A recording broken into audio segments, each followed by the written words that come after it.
Absolutely wrong. All right, let's get going here. So, wins or successes? What good things have happened since we met last? Which for some of you has been more than just Tuesday, but others since only Tuesday. So, wins or successes? Give me some good news.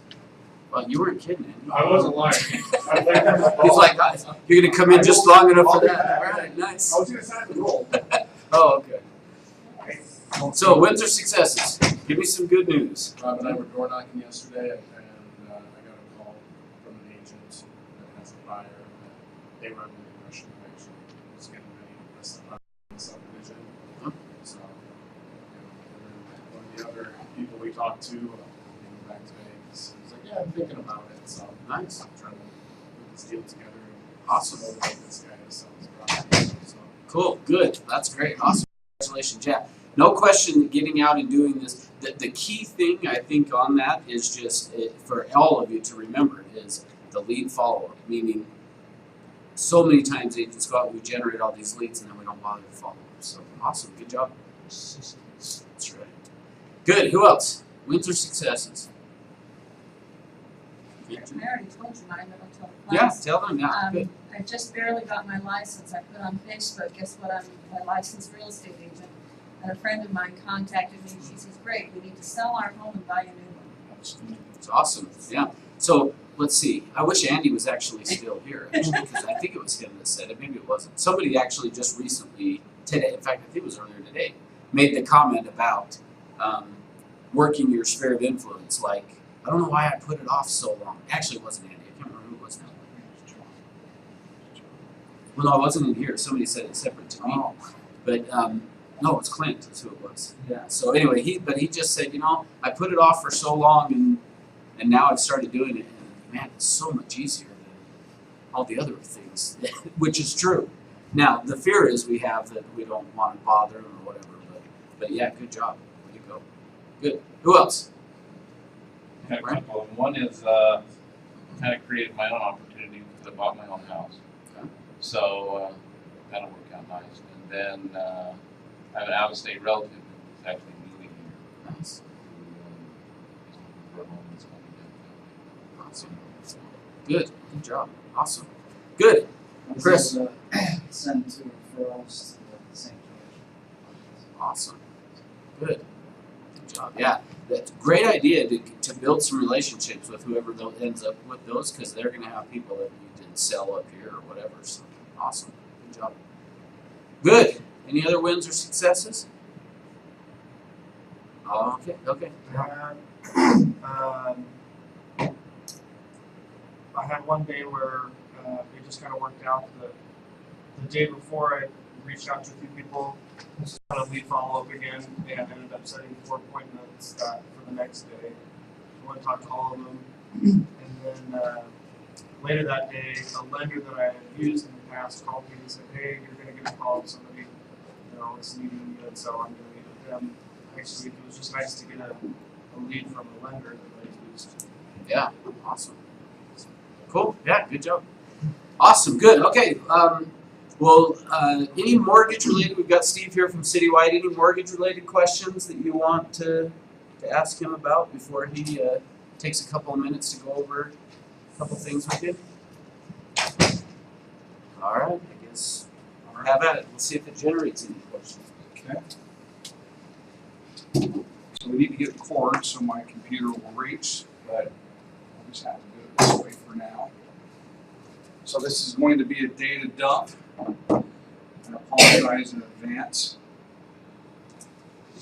So there's the syllabus that we outlined the other day, and we're going to just tackle the FHA first part today. So you may or may not know, but FHA stands for Federal Housing Administration. My hack for FHA is it's forgiving house acquisition. It's the most flexible loan program there is for people that have come out of an economic or a housing event. When it comes to down payment, it's 3.5%. That money can be gifted from family, close friends, work, or a government agency. eligible property types and condition. It needs to be owner occupied, single family, attached or detached, condominium, townhomes, manufactured. It could be an owner occupied duplex, triplex, or fourplex. It has to be owner occupied. Sometimes the condition comes into question. The important thing is, there can't be any chipping paint. There has to be handrails on all the stairwells. A working heating system. The roof needs to be in good state of repair. Foundation needs repair. Mortgage insurance, it insures the lender against loss. It's on the life of the loan unless they put 10% down. Then it's on 11 years. There's also an upfront mortgage insurance premium with the FHA loan. So this definition of extenuating circumstances as it pertains to bankruptcy, foreclosures, and short sales, no fault job loss or wage reduction, serious illness or death of wage earner. So when it comes to bankruptcy, Chapter 7, it's total debt elimination, 2 years from discharge, less time with extenuating circumstances. Chapter 13, after 12 months with with on-time payments to the court, with court permission, 2 years from discharge. Foreclosure and short sales, 3 years on foreclosure, less time with extenuating circumstances, 3 years on short sale. Exceptions are current on-time house payments, current on-time installment payments at the time of the short sale. If it's a result of a divorce and they have to split the property. And of course, less time with extenuating circumstances. So that's our first part of FHA. Any questions? On the mortgage insurance, so it doesn't matter if they get an equity point, what is it, like 22% or something, but then they drop the, they're not applying FHA. Only if they put 10% in. Any other questions for Steve on FHA? You're all experts on FHA. All right. Okay, thank you. Thank you. Thanks.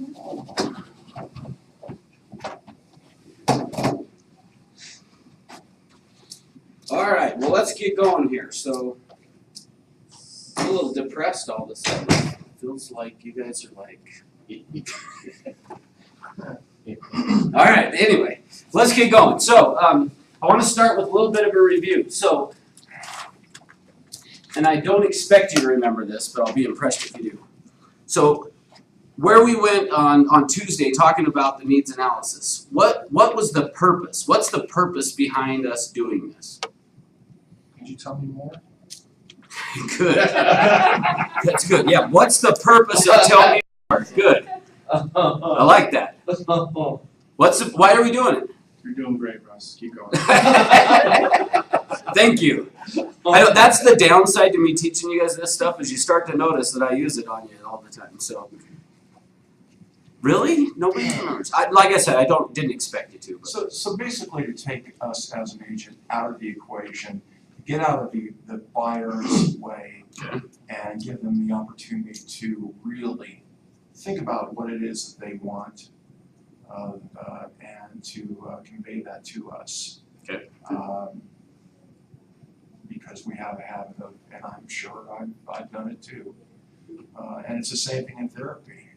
Keep your mouth shut and listen, and ask pertinent questions, but make them short and to the point. Okay. And depending on the situation, you were talking about closed-ended questions or open-ended questions. Yeah, exactly. Yeah. Good. When I was a school counselor, they always said when I was doing my master's degree is don't assume what the client needs. Exactly. You need to ask them what they need because You might think they need this, so and so, whatever it is, but in reality, they don't need that. So you need to listen and just like. Yeah, which one of the things, if you guys remember that we said on Tuesday was, is it okay if you let them buy the house they want instead of the one you think they ought to buy, right? Yeah. So all of these are good, but we still haven't quite landed on it. And this is the key thing with this is, one second, Gene. Here's the key thing with this. If you look, of all the skills I'm gonna teach you in, this one is the one you will lose the quickest if you forget why we're doing it. Okay, so go ahead, Gene. Well, I just wanted to say we're trying to get away from the buyers are liars mentality. Good. That's exactly right. Yes, good. Now, so I'll give you a little bit of a hint here. Remember, this is your brain. Crystallization. Good, thank you. That's crystallization is really the whole point of all of this. So don't lose sight of that, because really what we are trying to have accomplish in taking somebody through this needs analysis process is for them to crystallize. And once they crystallize, why is that important? Why is it so important that these pictures, the feelings down here, and decisions, why is it so important that those things reintegrate and come back together, which then causes, as Kevin said, the crystallization, which this pen's pretty much done. Nice shot. So why is that important? So keeping in mind that the whole point of all of this asking of questions is it's for all of this information to come back together, this reintegration, which then causes crystallization, meaning it's that aha moment. It's the time where they, instead of saying I'll know it when I see it, they now can see it in their mind, and so they know it.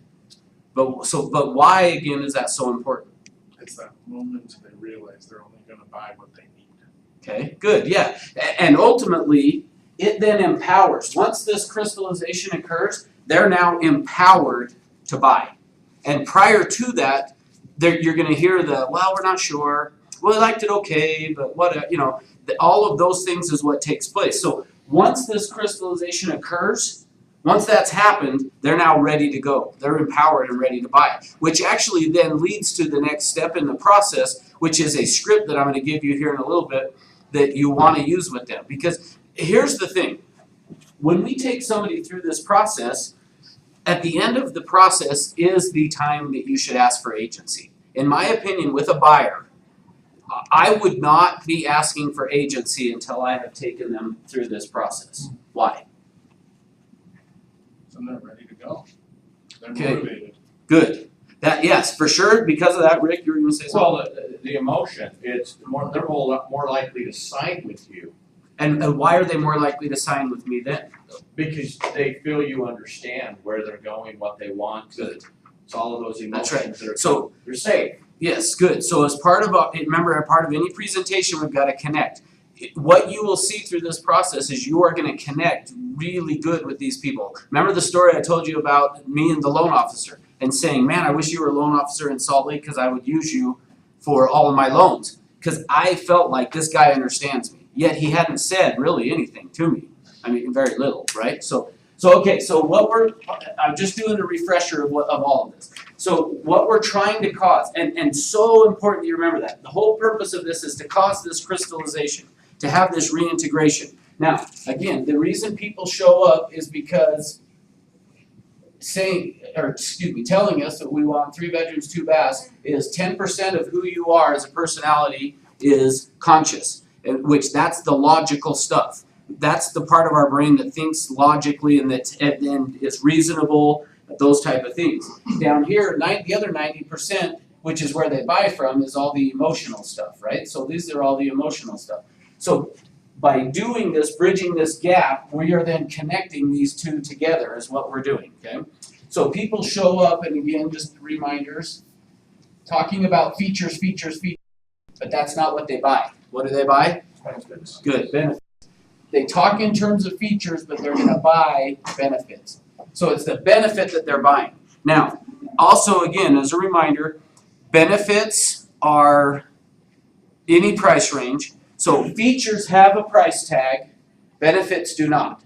So one of the questions which you guys either have that you haven't asked or you will have today at some point is, Well, what happens with the buyer if I say to them, describe for me your ideal home, and they describe something that is so unrealistic that they can't afford it?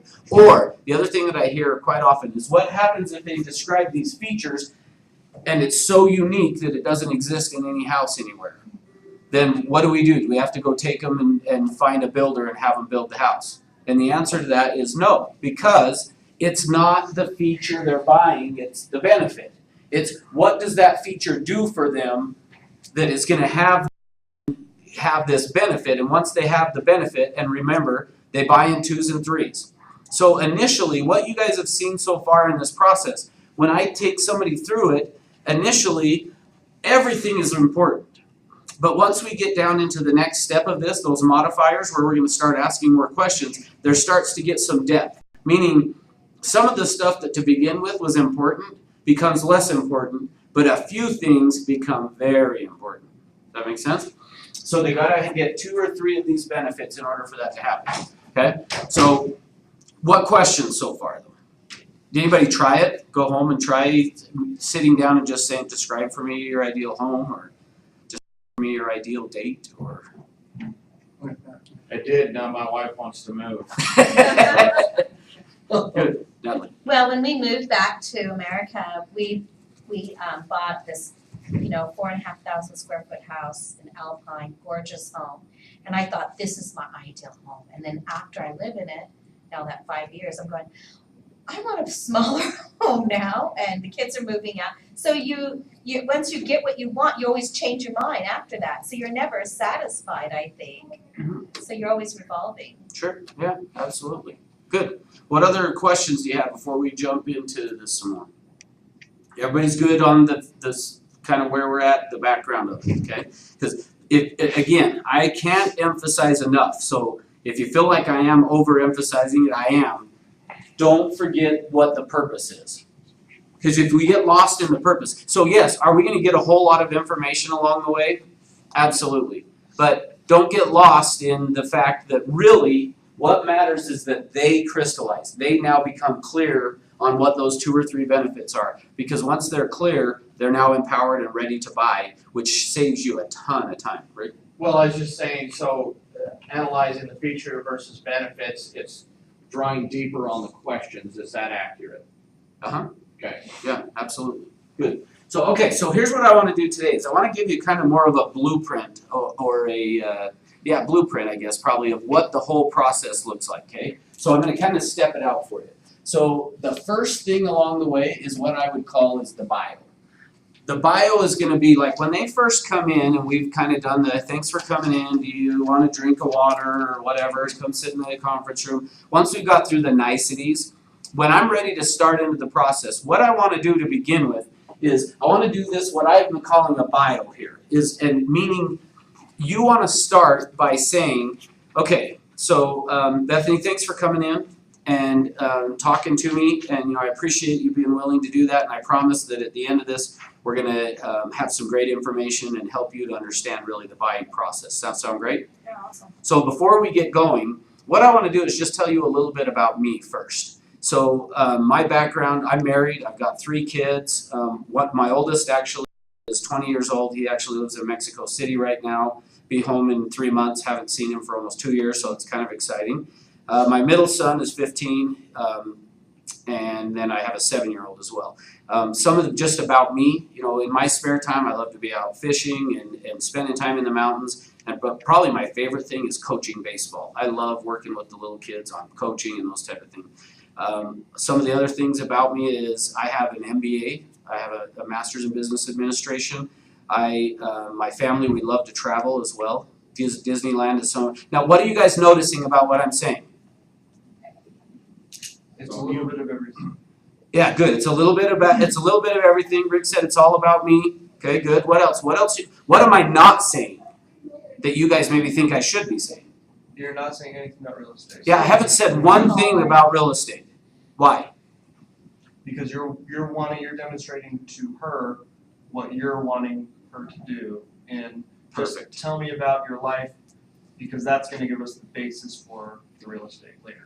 Good, perfect. So ultimately, sometimes people will say, I don't think you should go first. I think you should have them tell about them first. The reason I don't do that, the reason I'm gonna start with, before we get started, let me tell you a little bit about me, is because what happens now once I'm done? So once I'm done talking, I'm gonna say, okay, so Bethany, that's a little bit about me. Tell me a little bit about you. What is she gonna tell me back? Same Hang on, thing. life. Yeah, all the same kinds of things. Plus you've taken a lot of pressure off. That's right, good, yeah, so I've taken pressure off, and then also basically what I've done is set the table for here's what I wanna hear back now about you. Now, there's some other magic in this as well that I'll get to next. So the bio, so that piece should be about 5 minutes, which could be a little bit of a struggle because what happens if I say one of the things my family loves to do is go to Disneyland, and what if Bethany loves Disneyland too? We're gonna all of a sudden start talking about Disneyland. So if you're not careful, this could turn into this really long thing. So what you wanna do though, so in terms of me sharing about me, you wanna share information about you and kind of bullet points. So like Dallin I think said of just, I wanna share just a little bit about me in a bunch of different areas. The idea again being things that maybe we have in common that she might be able to connect with that we could talk later about or whatever, okay? But I need to talk for at least 1 minute, but not more than 2. So if I'm sharing and I share less than 1 minute's worth of information, I've shared enough. If I'm talking for more than 2 minutes though about it, I'm sharing too much. So you need at least 1 minute, but not more than 2. Okay? So then I'm going to say that's a little bit about me. Now tell me a little bit about you. She'll start to tell me a little bit about her and going with that. Now, in the event this starts to go a little bit longer than that, and some of you may not have even seen in here, but inside of our script book, we've got some transitional statements and things. So what we would want to do if this starts to go kind of long is I would want to just say, okay, Bethany, hey, you know what? Honestly, we're going to have plenty of time to talk more about this. Let's now focus into why we're here today. So I can transition it right back to going into this. So after I've done bio, the next thing is going to be permission. And I shared with you permission on Tuesday. I'm going to give it to you again. So let's assume that I've just done the bio. So I've said Bethany, blah blah blah blah blah. That's a little bit about me. Tell me a little about you. You say blah blah blah blah blah. Wow, that's really interesting. So in order for us to determine whether or not I can help you. Now remember the key words in that. Which sounds better? Did I do this with you guys? I don't know if I did. Which sounds better to you? In order for us to determine whether or not I can help you, or what I hear agents say all the time. So Bethany, in order for me to decide if I can work with you, which sounds better? And why? Assist you. Yeah. I mean, what does in order for me to determine if I want to work with you sounds Sounds like all of a sudden it's turned into this interview. yeah, versus You're working together. yeah, in order for us to determine whether or not I can help you, so we want to make sure you're saying something along the lines of that. Then the next piece of it, of permission, is so in order for us to determine whether or not I can help you, I'm going to need to ask you some questions. Some of the questions may be personal, maybe things you haven't considered before, and you may not feel like you're comfortable in saying this, but I do, is some of the things may even make you a little uncomfortable. Is that going to be okay? Mhm. Great, so yeah, get permission, now we're good to go. So permission, you can see, I mean, how long did that take? 1 minute? Okay. Then the next step along the way is I'm going to now do what I like to refer to, I don't think I said it to you guys this way, yes, on Tuesday, but I'm going to say it this way today. I want to now fill the grid. Remember I told you, and I'm not going to give it to you yet, but I'm going to give you this piece of paper here, and I'll give you enough that you can keep one to make copies or whatever, so you can use one to write on today. Hopefully we'll get into practicing of it. But what I want you to be able to do is use this to fill out. So the next step here, I'm going to call fill the grid. What you want to do now is we're going to fill this grid. Remember, we got these little boxes up here. Now, in the event you run out of space, just turn the page over and just write more there. It doesn't really matter. This keeping notes is just more for you, right? So I'm going to fill the grid. Now, filling the grid, the pieces that I'm going to use in filling that grid is what we talked about with the directives. What were directives? Tell me about your ideal home. Share with Okay, good, good. So they're gonna start with things like describe for me, tell me about, share with me, help me understand, something like that, right?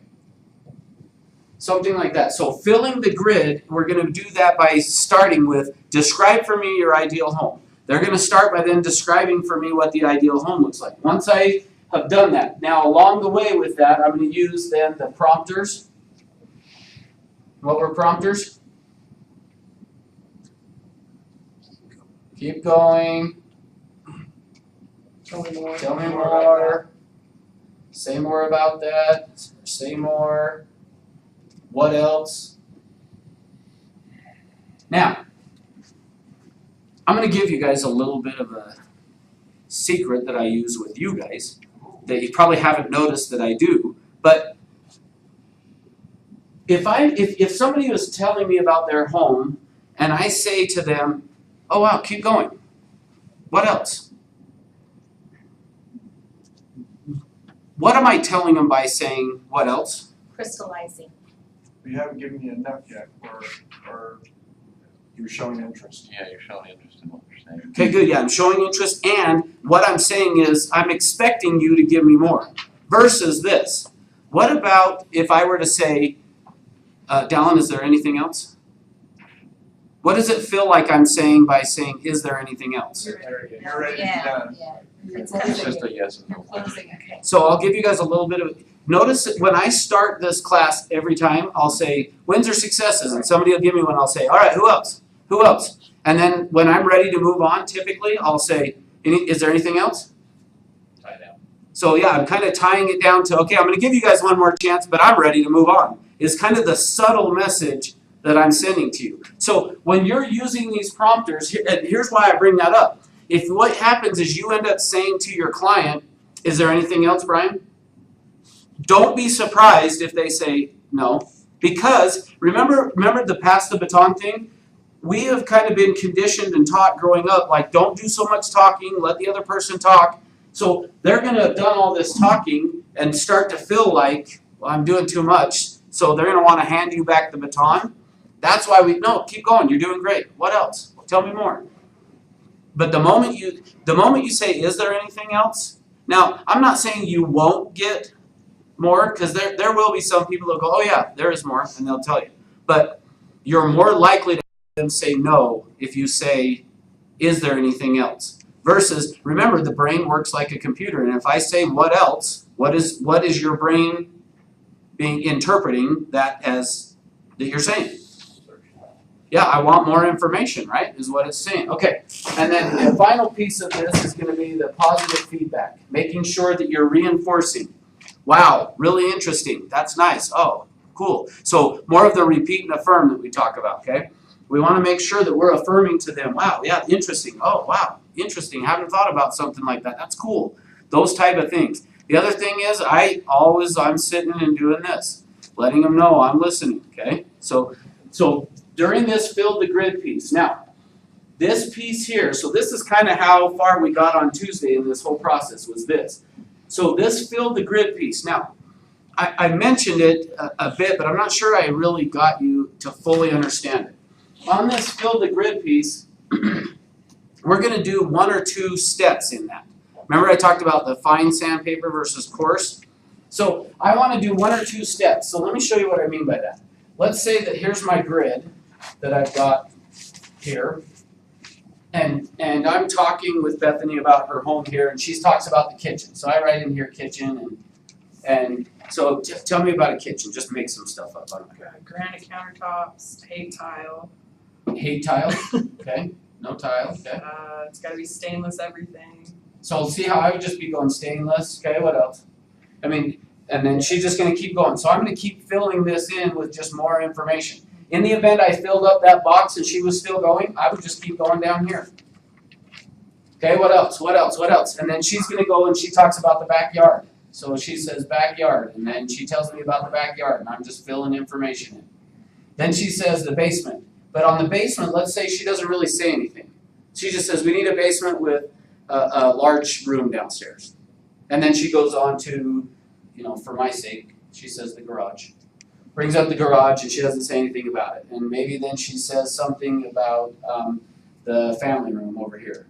Doesn't say a whole lot about it. And then she comes over here and starts to talk about the bedrooms and gives me a whole bunch of detail on it. So the reason why we're going to do multiple passes, we're going to remember the coarse sandpaper versus fine. If what happened is I said, describe for me your ideal home and what else, keep going, tell me more, and she told me this kind of information in all of these areas, I'm probably not going to do a second pass. I probably don't need to. But if you look down, so the reason I like to say this, fill the grid, is if I look down and I see I've got empty spots on these that she talked about, now I'm going to do a second pass. So this second time through, what I'm going to say is, let me back up because this is crucial. At what point am I done with the first pass? How do I know when I'm done with the first pass? When they don't answer to the what else, tell me more. Okay, good. And what were you going to say, Gary? Just they stop, like they're done. Yeah, so if, what you're listening for is them to say, I can't think of anything else. I don't know what else to tell you. I think that's about it. Something like that that gives you the indication that they are done. Okay. Otherwise, you just keep saying, that's great, tell me more, keep going, what else? Until they say, I don't know what else to tell you. I've told you everything there is, I can't think of anything else. That should be about it. Then I know, okay, boom. Now I'm gonna look at this and go, okay, I got some holes here. So then I'm gonna say, okay, Bethany, tell me more, you mentioned the basement. Tell me more about the basement. So I'm gonna come back up and use another directive. So think of it as like, this is like your number one thing here. Is describe for me. Oops, I left out the M there. Describe for me. So describe for me your ideal home. Then after that, any other passes. So now I would come back and I would say, okay, so you mentioned the basement. Tell me more about the basement. And she's going to go, la, la, la, la, la. Oh, really interesting. Wow, okay, keep going. Tell me more. What else? And I'm just going to then fill in. Fill in, fill in. What if, though, on the garage, she doesn't really care about it, and I get to the garage? So just for the sake of what we're going to do, Bethany, just say, like, don't have really be that much that you care about for a garage. So tell me more about the garage. I don't really care too much about the garage.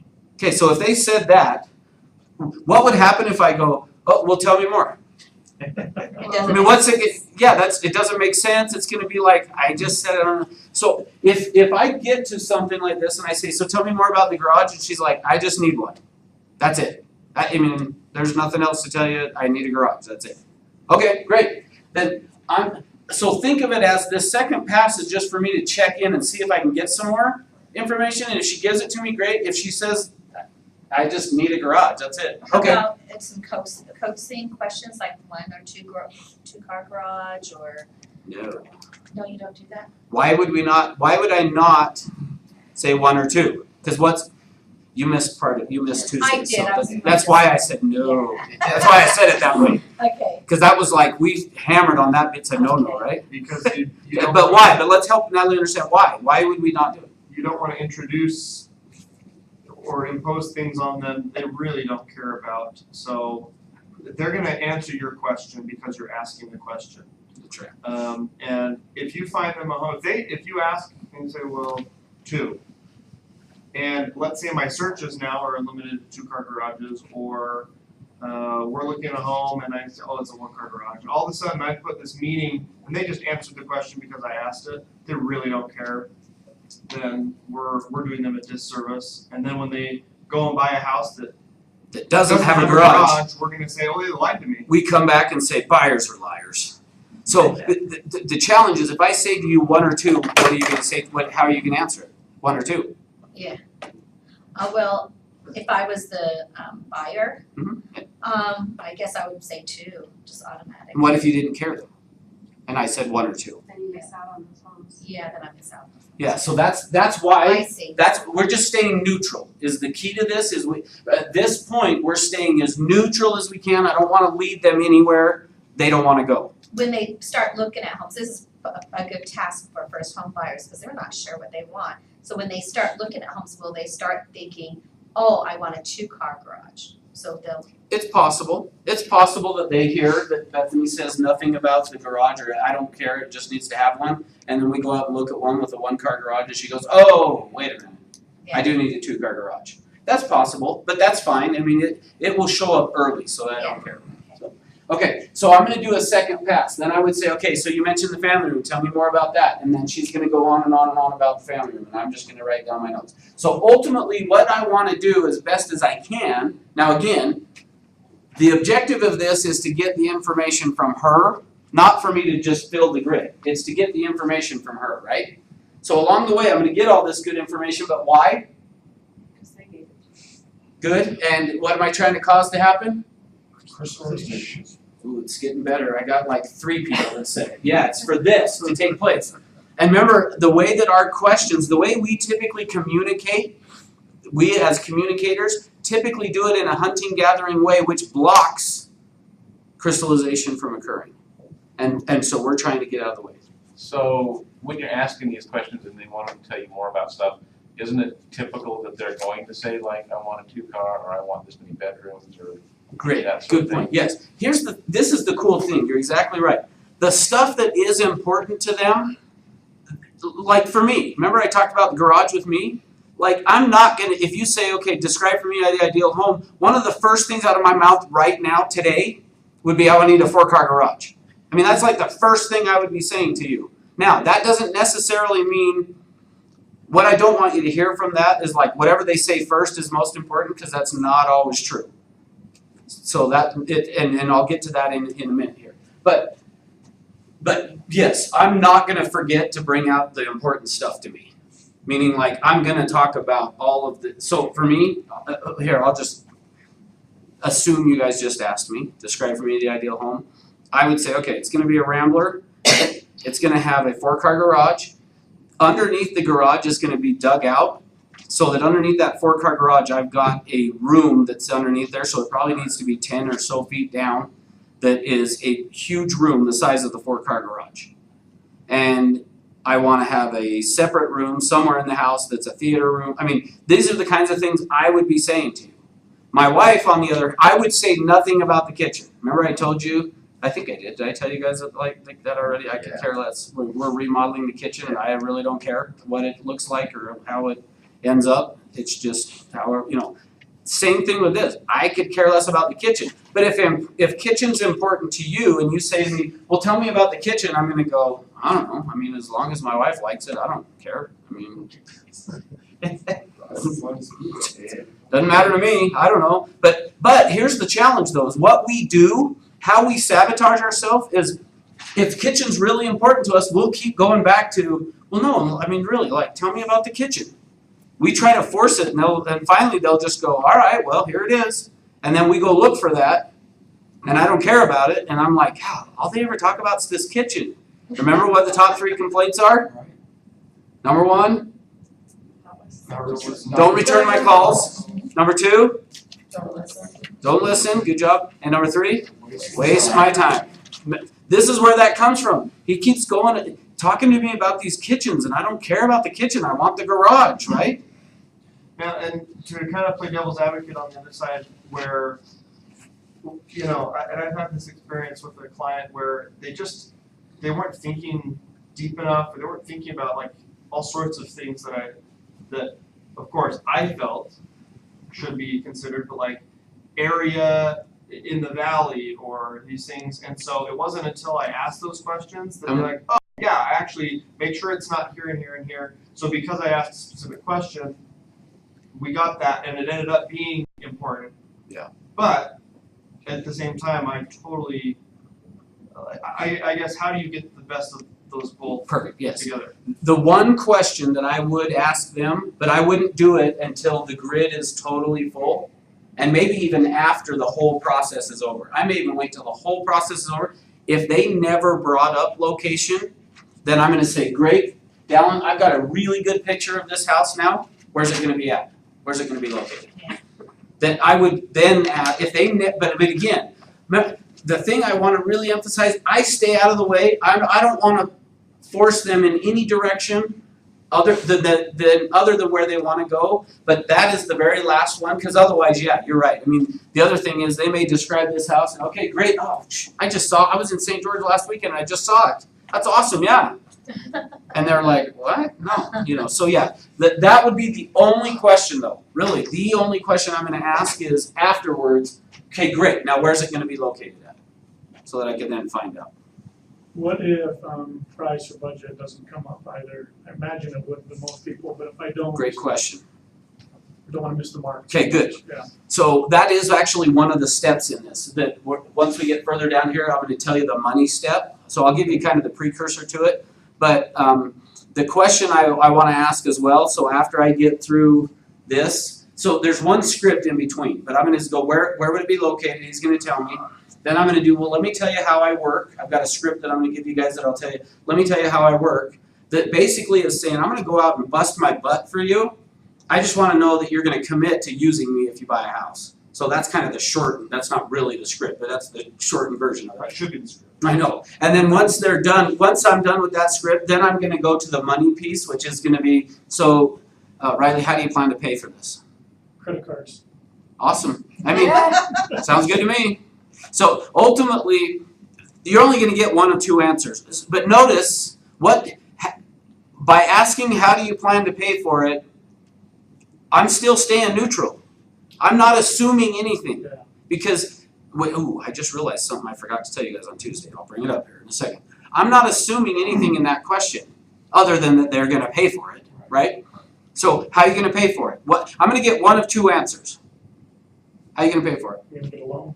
So they're either going to get a loan or, I mean, really, that's it, right? So if he's going to get a loan, what do I want? Pre-approval. Yep, great. Who have you talked to is going to be my next question. So I'm going to get a loan, great. Who have you talked to? And he says, so-and-so with whatever company, or I haven't talked to anybody. And what I'm going to do, though, if he says that he has talked to somebody that I've never worked with before, I'm going to say, great. Use whoever you want for your loan, but as a backup, I want you to talk to Citywide. Because I have a relationship with them, and I just want you to get a second opinion, because I've never worked with your loan officer before. Maybe great, I may want to after this, but because I haven't, I've had some bad experiences in this business with loan officers. They are a key piece to this. So I just want you to talk to Citywide just as a backup, just so that we have kind of a second opinion. And really the reason for me I want that is Citywide's going to tell me the truth, meaning like, hey, this is going to be a tough loan. Or they're going to say, no, everything's great. I want or I recommend? I want what? No, as far as, you said I want you to talk to the people. No, I want him to. You want them to, okay. Not, So that's an actual directive, yep, I want him to. okay. Because, again, I'm telling you, I'll just let you in on something that's going to happen to you. If you don't have that type of a scenario, you're going to have somebody that shows up that says, I've already talked to so-and-so and I've already been approved and blah, blah, blah. And then I'm going to have the worst experience I've ever had in a transaction before because the guy didn't know what he was doing or whatever. So for me, it's I want you to use whoever you want. I don't care who you use, but you're going to talk to them at least as a backup. And the problem too with that, I think, is if the transaction is difficult for a lot of reasons, it comes back on you, and your client is now thinking you didn't do everything you should have because the loan officer wasn't great. Yeah, and I want to underscore that because that is the worst part about this. The lender has so much like control, so to speak, in terms of like how smooth the deal's going to go through on the buy side, yet they'll think it's We'll get the blame. yeah, you kind of, so that's the other reason for me. It's like use whoever you want, but at least talk to my guy as a backup. So and the other piece for a backup is they'll start working on the loan so that if it falls through, they could step in. Now, it used to be that lenders could step in and save them pretty quickly, but in today's world with all the disclosures and stuff, I mean, it's going to take some time. And there's no problem with ethics. I have no problem. There's no kickback. I have no ethics problem. No, yeah. For me, here's why I say that. So yeah, great point. At the code of ethics and orientation and stuff at the boards, they're teaching you got to give 3 people and all that, right? Yeah. The purpose behind that is because then that way they can't say you made me. That's why I'm prefacing it of you can use whoever you want, go talk to as many people as you want, but at least talk to this guy as one of them, or gal, whoever it is. I think it was when Citywide came in and talked to us, that there was a phrase that was really cool that they said, I think it was them, they were saying, like, do you feel confident enough to hand them your paycheck and hope you get it back? Yeah, exactly. It was Citywide that said that, yep. Yeah, Where that was like. that is very good like, point. Because essentially, that is what's happening, is you're kind of really on the loan, you kind of are handing over your paycheck to somebody, and are you comfortable giving that to somebody you've never dealt with before? And unfortunately, at the end of the day, it is the client's decision, and if they decide to head that route. But for me, just mentally, I've learned based on who the lenders are. I've got certain lenders that if they tell me, yes, it is gonna be no problem, it's not gonna be a problem. I've also had them that say yes and then it's a problem, and those guys are the ones I don't ever use again. So, anyway, so that was if they say they're lenders. Second is gonna be, what's the other option? Cash. What do I want if they're cash buyer? Proof in the account. Proof of funds. I either need a bank statement, cross out their account numbers, or a letter from the bank saying, so let's do it, Riley, let's be a cash buyer, okay? So, Riley, I got a great picture of how you're gonna pay for this house, and you're gonna sign agency with me in Knucklehead, and how are you gonna pay for it? We get cash. Great. What I need then, before that, is what we need to decide on cash. How much are you wanting to spend? Now, why am I not asking on the lender side when he said he's getting a loan? Why am I not saying how much do you want to spend? Because it's kind of not up to him. Yes, it's sort of up to him to a point. Right. I mean, he Whatever can decide less, Right. but so to me, I don't really care too much, because the next step is go talk to the lender, let's find out how much you qualify for. But on cash, great, how much do you want to spend? 360,000. 360, great. So what I need is if you can get me a letter from your bank, whatever institution has that money in it, just saying you have funds in excess of $360,000. Okay. Because here's why. When we go write an offer and it's cash, and I present that to you, what are you gonna ask me for, Rick? I wouldn't even pay attention, sorry. Oh, sorry. I was, So if I write an offer for you cash, I tell you my buyer's cash, what are you gonna ask me for? I need a verification letter. Yeah, see, so I just tell them, so it's twofold for me. I'm gonna say, I want this proof of funds letter because it's gonna help me negotiate a better deal. If I can go to Rick and say, here is a proof of funds letter from the lender that says he's got $360,000 cash and we're offering you $357 or whatever, it's good. So that's gonna help me negotiating. Now, here's the other piece of it though. For me personally, there are a lot of people out there that will tell you I'm a cash buyer that are just, for whatever reason, playing around.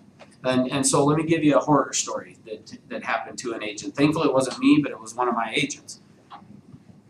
This guy is at a party. A friend introduces him to a guy, says, hey, he wants to buy a house. Great, let's go look. It's gonna be cash. He goes out, starts showing houses. They find a house. It was like a $500 and something thousand house. Writes the offer, sends the check in for the earnest money. It's gonna close it in a couple of weeks. Well, in that couple week time frame, the check bounced, the earnest money check bounced, came back, said the account was closed. But before we actually got the check back, because sometimes it can take time to get through the system, the banking systems, to get back to us. So, which actually is a good side note for you guys.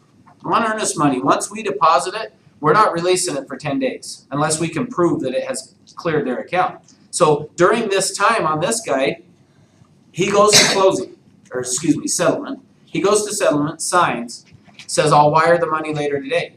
Agent calls me the next day, says, hey, we went to closing, and remember, we don't know the check's bounced, this earnest money check.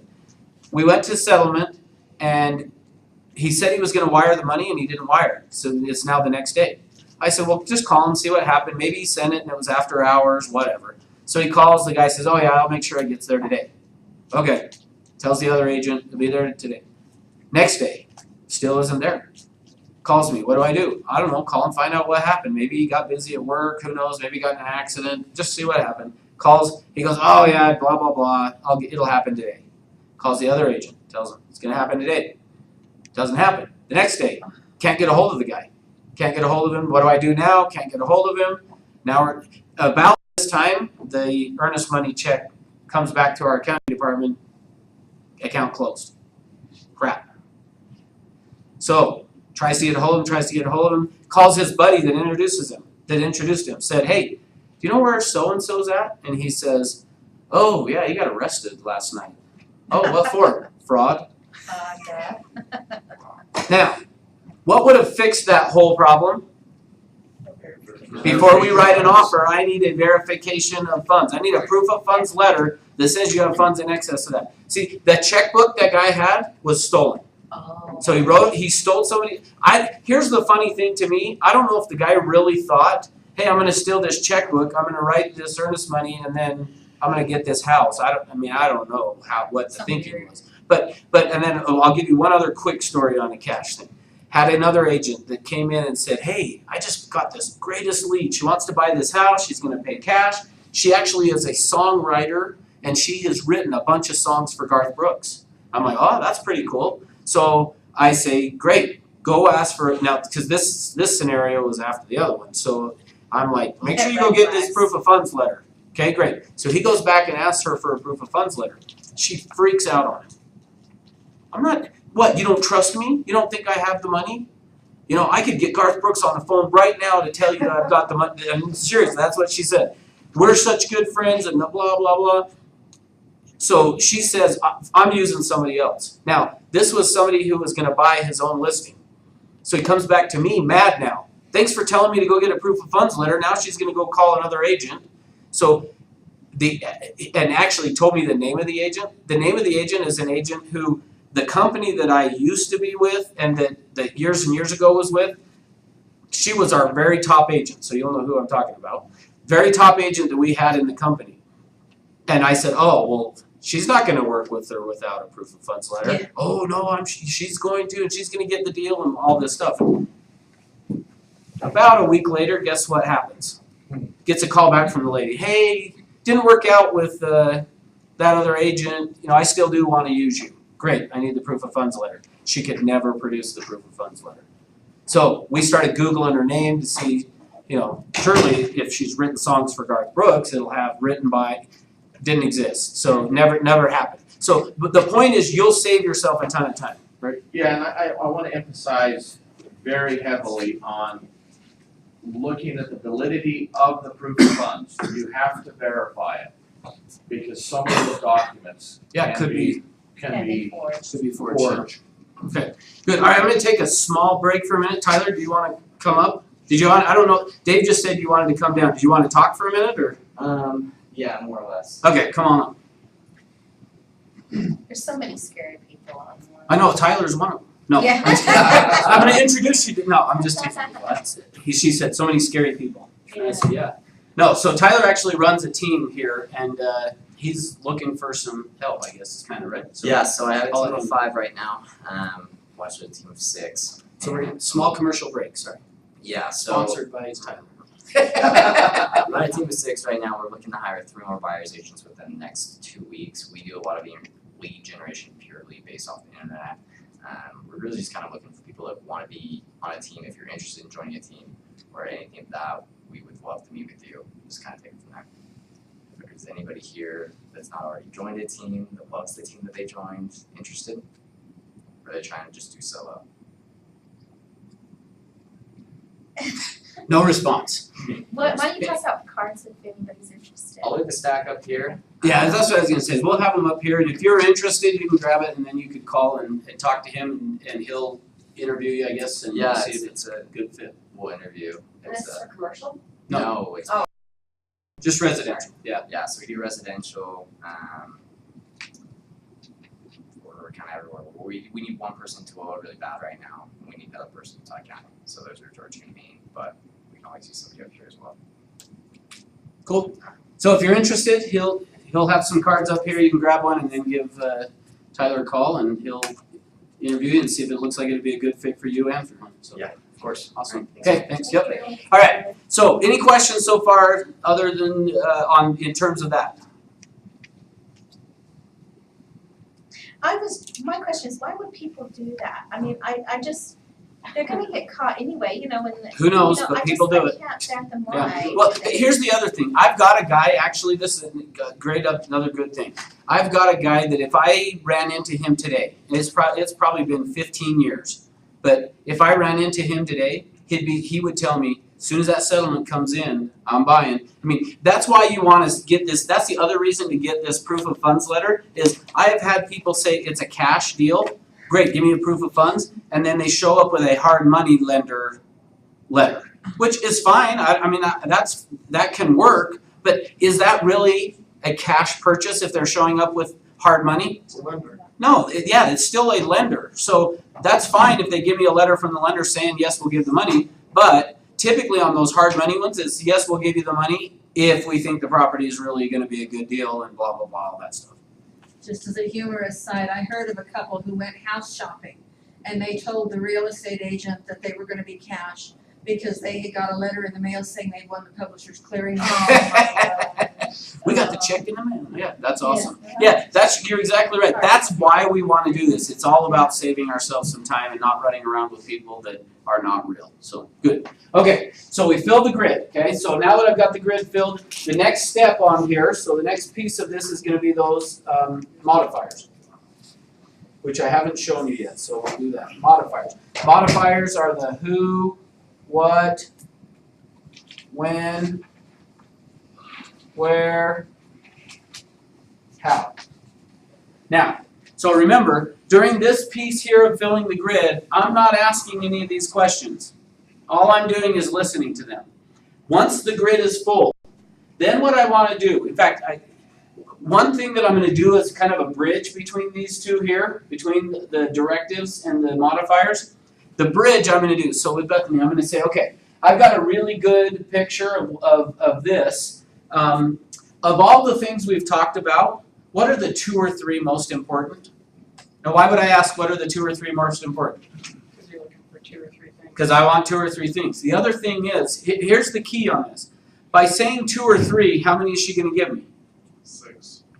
Maybe. She could, but my point is, yeah, I am leaving it a little as open as I can of how many she's going to give me. Meaning she may only give me 2, she may give me 4. I've actually never had anybody give me 6, it's possible. But typically by saying 2 or 3, they're only going to give you 2 or 3, maybe 4. Okay? So I'm going to say, of everything we talked about, what are the 2 or 3 most important? She's going to say this, this, and this, whatever it is. And then from there I'm going to say, okay, now which of those is number 1? And then she'll say this, which one's 2, and which one's 3. Now, so let me ask you a question. Why would I not just say which one's number 1, which one's number 2, and which one's number 3 to begin with? Meaning, let me restate it. Why would I not do it this way? Okay, great, I've got a good picture of what you've talked about here so far. Which one is number 1 most important? And then she says family. Okay, which one's number 2? Kitchen. Which one's number 3? Backyard. What have I got? What? Yeah, go ahead. Well, it's hard to differentiate what's important to you and rank it at the same time. Yeah. Okay, good. And how many am I going to get? A lot. By doing it that way, how many am I going to get? If I say which one's number 1, number 2, and number 3, what am I going to get? I'm going to get 3, right? I mean, can you see the problem is I'm now forcing the number by saying give me number 1, 2, and 3. What if there are 4? What if there's only 2? Right. So we want to stay, again, I'm just going to keep reinforcing this. I want to stay as neutral. So give me the 2 or 3 most important. Which one's number 1? Which one's number 2? Number 3 that way. So if she only gave me 2, 1 and 2. Got it? Make sense? Okay, now that I've got that, now what I'm going to do then is I'm going to take, let's say that this family room was number 1. I'm now going to take this box, and I'm not like physically going to do this, but just in my mind. I'm now going to take this box here and drill down using these questions here. So I'm going to take the family room here and start asking more about this. Now, how I'm going to do that is I'm going to start by saying, because remember this, your brain has things, the pictures, feelings, and decisions, they're all in discrete locations, right? So I'm going to start with then this family room here, and I'm going to say, okay, Bethany, picture yourself in the family room. So, you know, I'm still using a directive. I'm directing her brain. Picture yourself in that family room. Tell me what you see. And then she's going to start to tell me what she sees. And whatever she talks about, I then want to start asking these questions. So let's say that she says, so the family room is going to be just off the kitchen.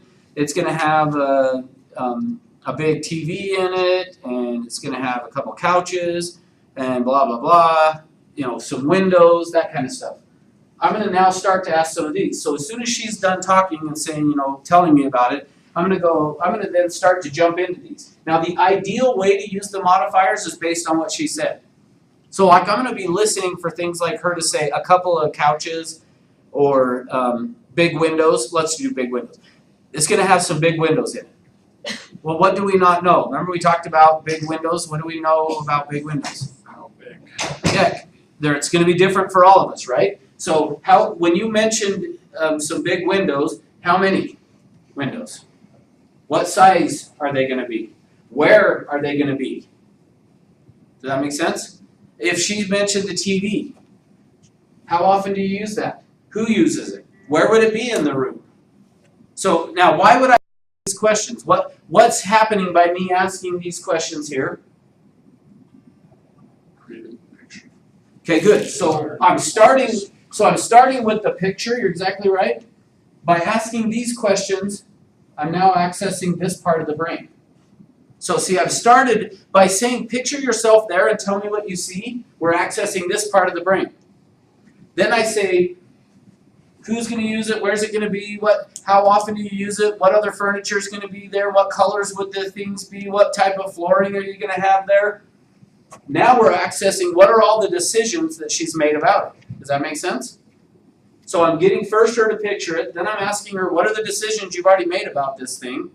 And then the last step here after these modifiers. So in fact, let me quickly on the modifiers here. I need to be doing somewhere between 5 and 7. Now there's no magic number on these. Really what it is, I need to ask enough of these that we build some surface tension. You guys know surface tension? So meaning like if I had a cup here with water, I should probably actually really do this. And I was pouring water into it, as it gets it up to the top of the cup, if I kind of slow down how I'm pouring it, I could actually get it to go above the rim, right? Why? Because of surface tension that holds it. Now what happens though with that surface tension? Once I drop one more drop of water in there, what happens? I mean, does just one drop come off? No, the whole thing just kind of off, right? That's what we're trying to do with this. We're getting all this information to try to create surface tension. We're asking all these modifiers here to create this surface tension. Then we're going to add one drop to this. When we add that one drop, crystallization should occur. Does that make sense? So let me show you what that looks like. So that's why I've got to ask 5 to 7 of these. Now, again, there's no magic number. What's magic is you ask enough to create the surface tension. Okay?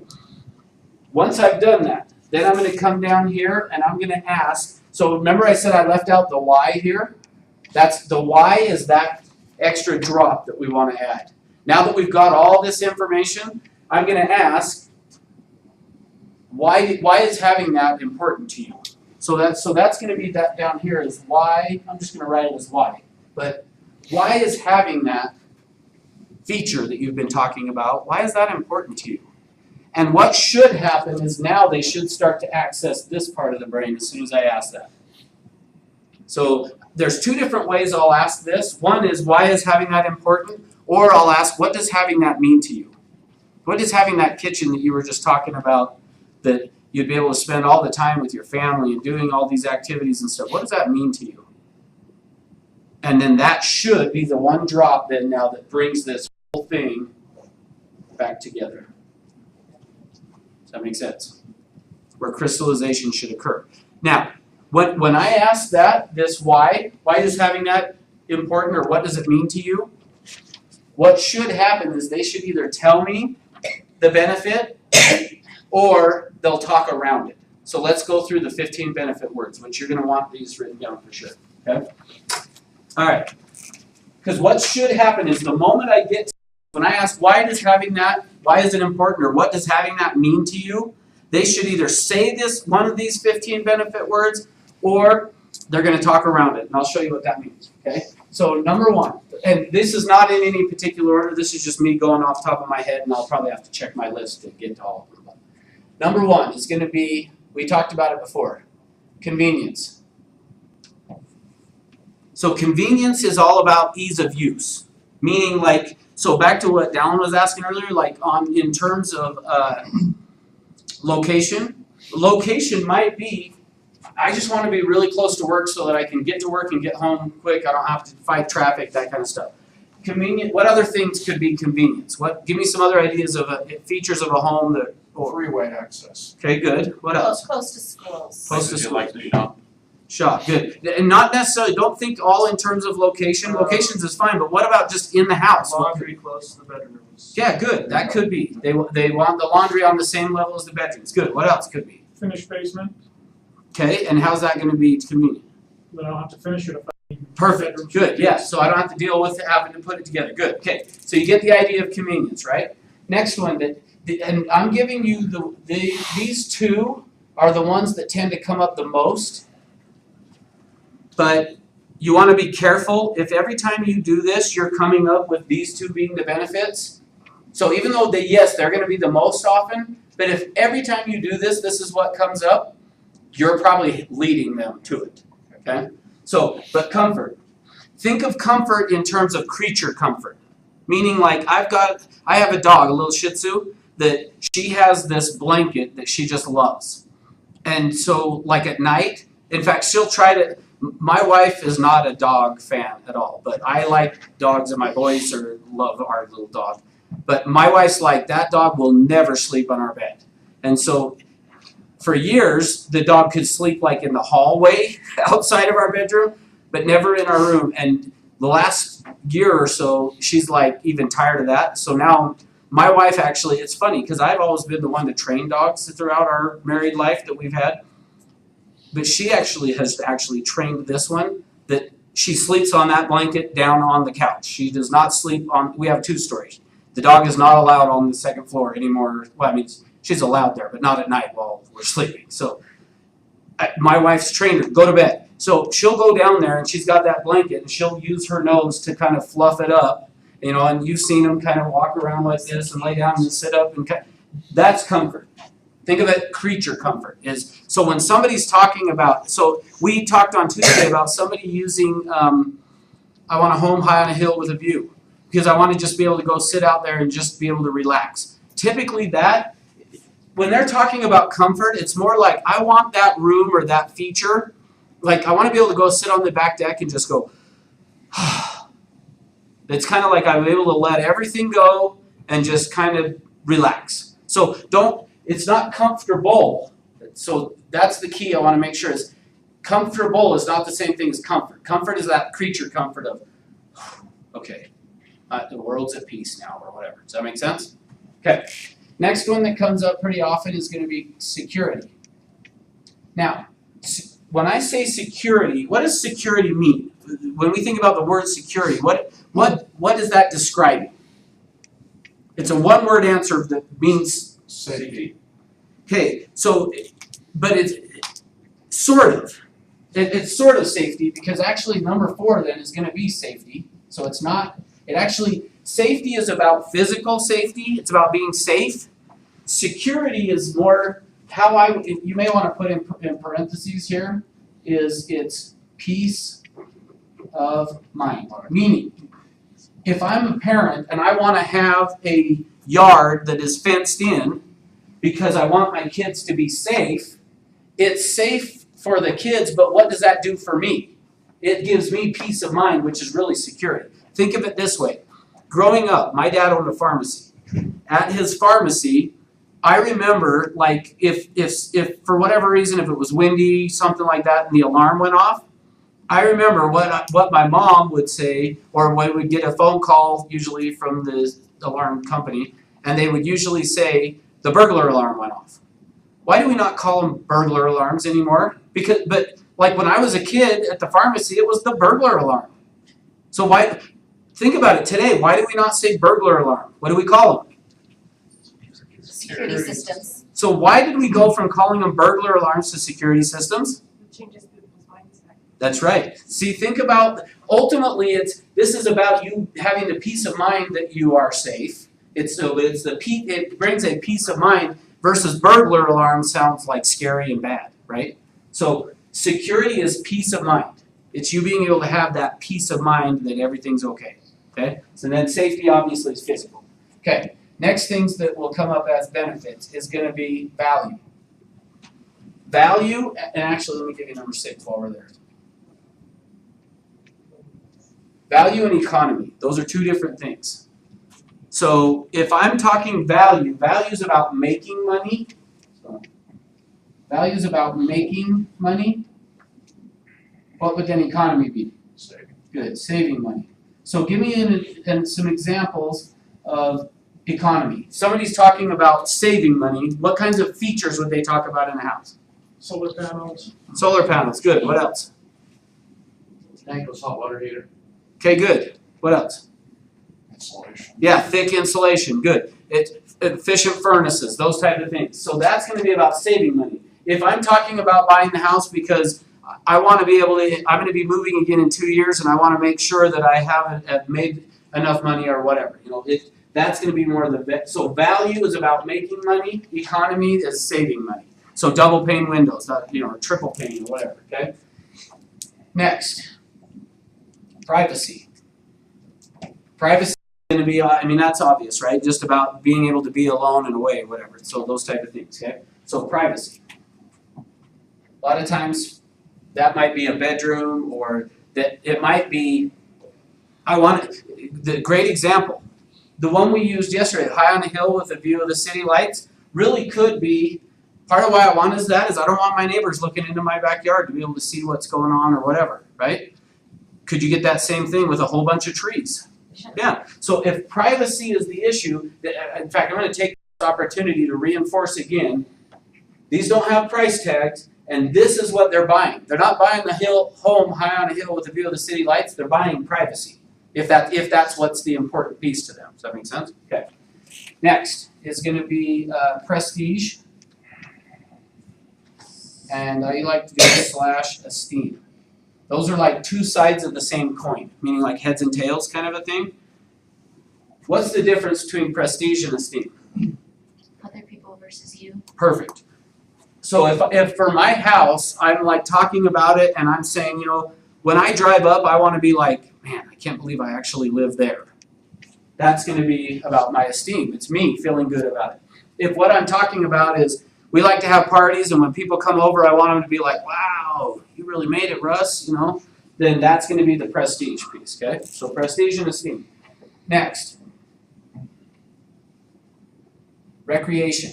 This is actually one of my benefit words when I bought my house. For me, recreation. Meaning, remember I told you initially I wanted like a huge lot that I wanted my house built on, and I don't have that now. It's on a quarter lot. But the awesome thing is I have this huge park outside the back. The reason I really wouldn't want a 1 acre lot, and in fact, even my wife recently has been like, our next house, we're getting like at least an acre. And I'm like, I don't want it because I don't want to spend my Saturdays out working in the yard. I'd rather be out fishing and doing fun things, going to baseball games with my kids. I want to recreate. I don't want to go work in the yard. So recreation is like about what they're doing with their time. So it's going and doing fun things, okay? Number 10 then is going to be entertainment. So entertainment is going to be about, we want a pool in the backyard. Well, why do you want a pool in the backyard? Well, obviously, I just told you guys, don't ask why. So I'm not asking that yet. But what's important about having a pool in the backyard? Something like that. They say, well, because we like to once a month have all of our friends over and hang out with them. Okay? So entertaining is going to be about having a bunch of people come over, or family, or whatever. Okay? Which leads to the next one that could be as well that you might interpret as entertainment. The next one is love. So love could be, again, we like to have family over. Well, is that because you like having them over? No, but we just like spending time with them. Or for parents, a lot of times where you'll get this one is the kitchen. Like for a mom, I want to be able to be working in the kitchen and have a space for the kids to come home from school, sit and do their homework, and I could just talk to them about their day. And as you ask questions, you get down to, well, why is having that important? Well, because I just want my kids to know how much I care about them and that I want to see them succeed. So for men, we sometimes don't want to say love. So you could say bonding. You know, it's like, maybe it's like I like spending time with my kids, playing games and those kinds of things. Well, with a guy, I mean, it's fine to say love, but sometimes people don't want to. And they may say, when you say, well, what does having that mean to you, or why is that important, that feature, they may come back and say, because it's just a time for me to spend with my kids and get closer to them. Well, if they say that, they're saying love. So you would just say, okay, so it sounds like really what you're looking for is a way to show your kids how much you love them, or spend bonding time with your family. Make sense? Okay. Number 12. What am I forgetting? Okay. Next one. Sex. Could be one. Now remember in permission, we said, in order for me to, or excuse me, now I just did what I told you not to do. In order for us to determine whether or not I can help you, I need to ask you a few questions. Some may feel personal, maybe things that you haven't thought of may even make you a little uncomfortable. Is that going to be okay? Yep. That's one of the benefits. It might come up. Now, I'll give you an example where that did. It wasn't me doing it. One of the things that I used to do, and I'll still do this for you if you want to, but is I'll sit in with you while you take somebody through this needs analysis process. So I was sitting in with this guy, and his client was from up in Park City, and he was sitting there talking about the hot tub and those type of things. And as he was talking about, who's going to use it, how often, where's it going to be, all those questions. My wife and I, it'll be a place for us to just go and get away. And So the agent then says, so what does having that mean to you, or why is having that important? And the guy says, well, just for my wife and I to be together. And the agent said, because the next piece after we ask the why is going to be summary. We're going to summarize. We're going to summarize back to him. So he says, so if I understand you correctly, what you're looking for, great timing. So if I understand you correctly, what you're looking for is someplace that you can just have really good sex with your wife. Oh, yeah, So you missed the best part of the story. I got here right in time. And the guy's like, well, yeah, but I wasn't going to say that. So the point being, again, I typically on this, I personally probably wouldn't say that with the client. But I would say it's a place you can have some intimate time or some romance. I probably would have said romance. Oh, so this is a place that you and your wife can have some romance. Yeah, we all know what they meant, but right? So that is another one, okay? I have another actually funny story, but I won't tell it to you for now. We'll save it for another time. For the interest of time. It was about handlebars, like. Yes, you went from sex to handlebars. That's a story we want to hear. Sorry, I'm saving it. Come back next time. All right, next one is, what am I forgetting here? That's like my neighbor across the street. Did I look at mine? Their I house. should have saved that one for last, I guess. Sorry, go ahead. Yeah, they were pretty weird. Yes. We had police over there all the time, and so when it was taken away, a nice little Mormon family moved in, and there was a sex swing in the master bedroom, cathedral ceilings, and the bathtub was right in the middle of the room. Did they have handlebars? No, but there was wax all over it, and then in the basement was a stripper pole. Wow. And so everybody in the neighborhood had to go check it out. Yeah, that's fun. All right, next one. Aesthetics. I think, I spelled it wrong, but you get the point. Aesthetics. Yeah, ethics. I know, I don't know why.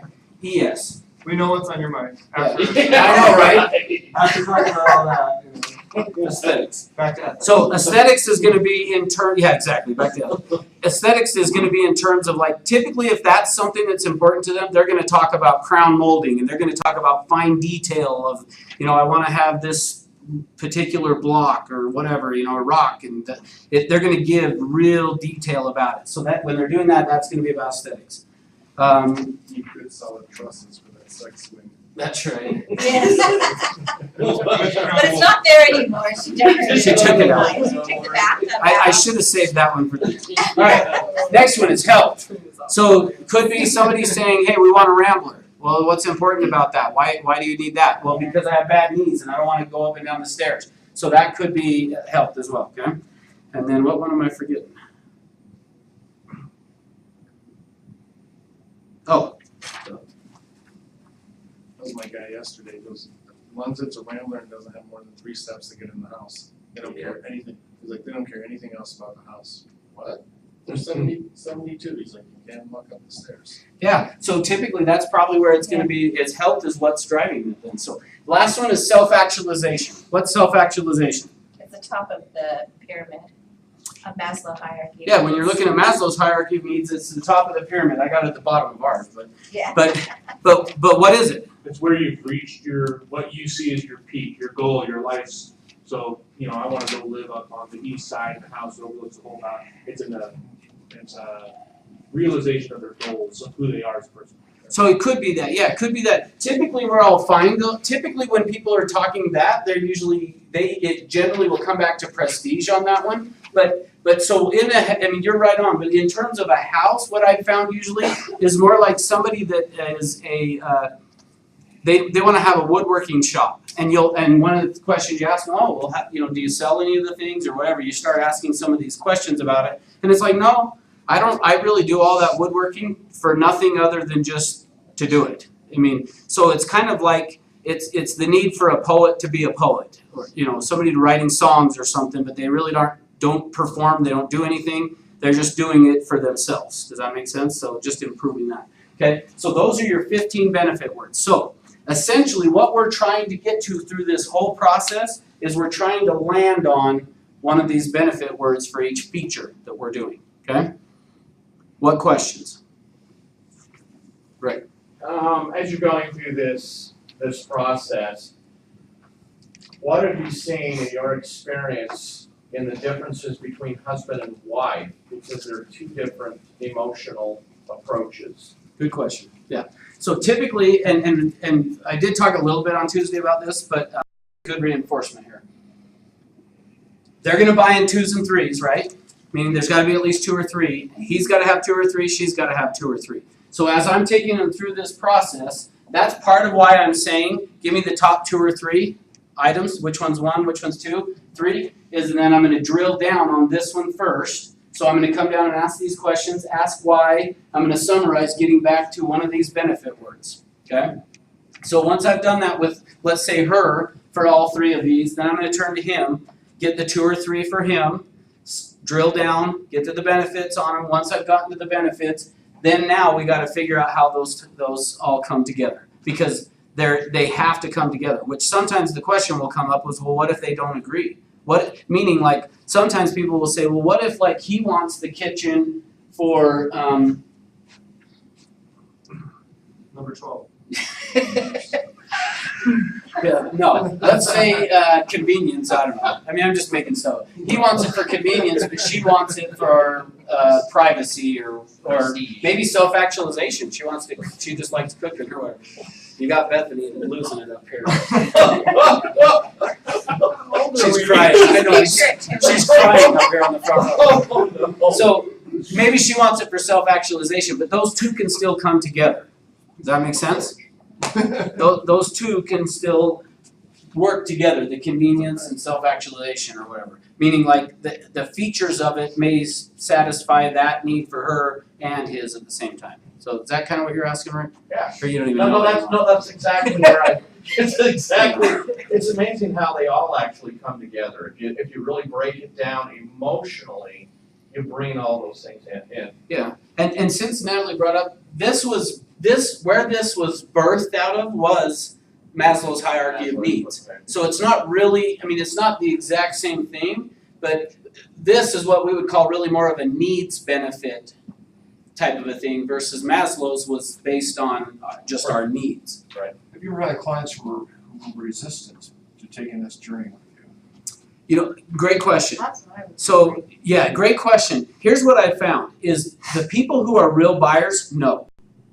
Meaning they love it because what you got to remember through this whole entire process, what we're doing is we're helping. Remember what I started with. People will show up saying to you, "I'll know it when I see it," and because they don't know how to explain to you. So when you take them through this, what happens is by taking them through this process, it helps them discover, and it really does kind of become this aha moment for them where they're like, yeah, like it's like, yes, that's exactly what we need it for. So remember that I'll know it when I see it. Essentially, they're seeing it first in their mind. Does that make sense? So if you had somebody resistant to it, here's what that's telling me, is they're either not a real buyer or they're not your buyer. So they're either not real or they're just not yours, meaning they're not connecting with you, in which case that's the beautiful thing about this whole entire process is, I didn't finish doing our timeline over here. This fill the grid piece, depending on if it's a husband and a wife or just one person, could be somewhere between 15 and 30 minutes that I'm spending on this.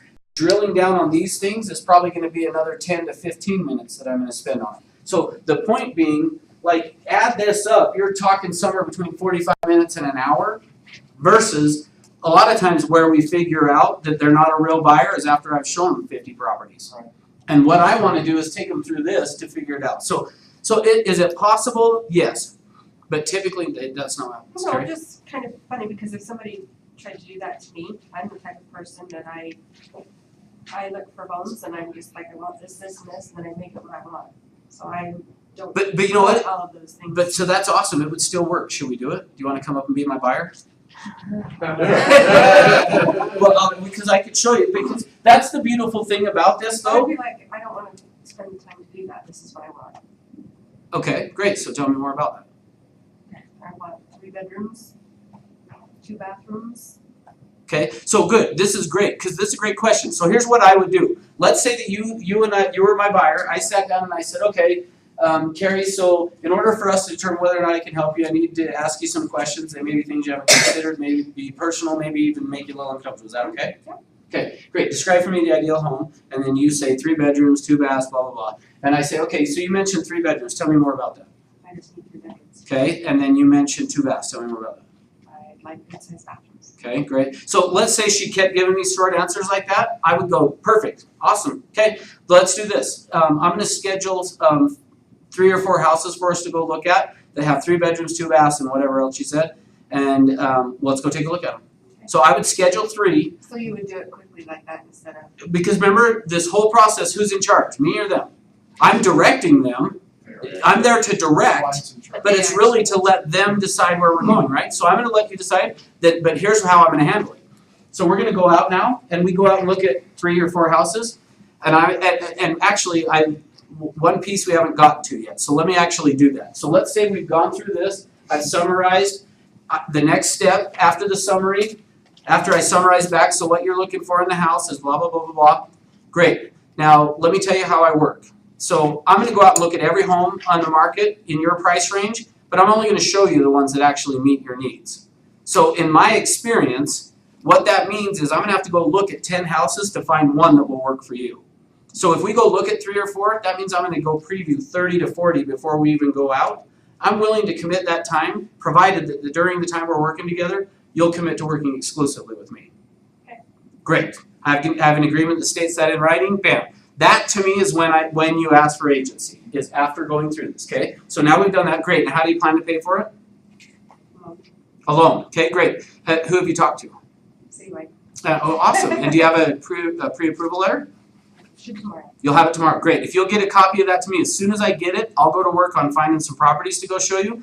We're going to go find 3 or 4 that we'll go look at. Now, here's the next script that you guys want to, and you don't have to use exactly this, but pay attention to kind of how I'm saying this because it works really, really good. So I'm going to say, okay, so Carrie, when we go out and look on Saturday at these properties, make sure you bring your checkbook because we're actually going to go find you a house to purchase. Sound good?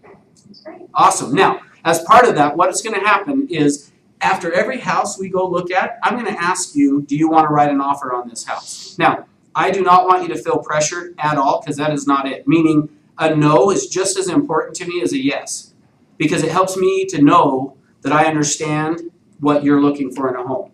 So don't feel pressured, but it's going to help me to understand.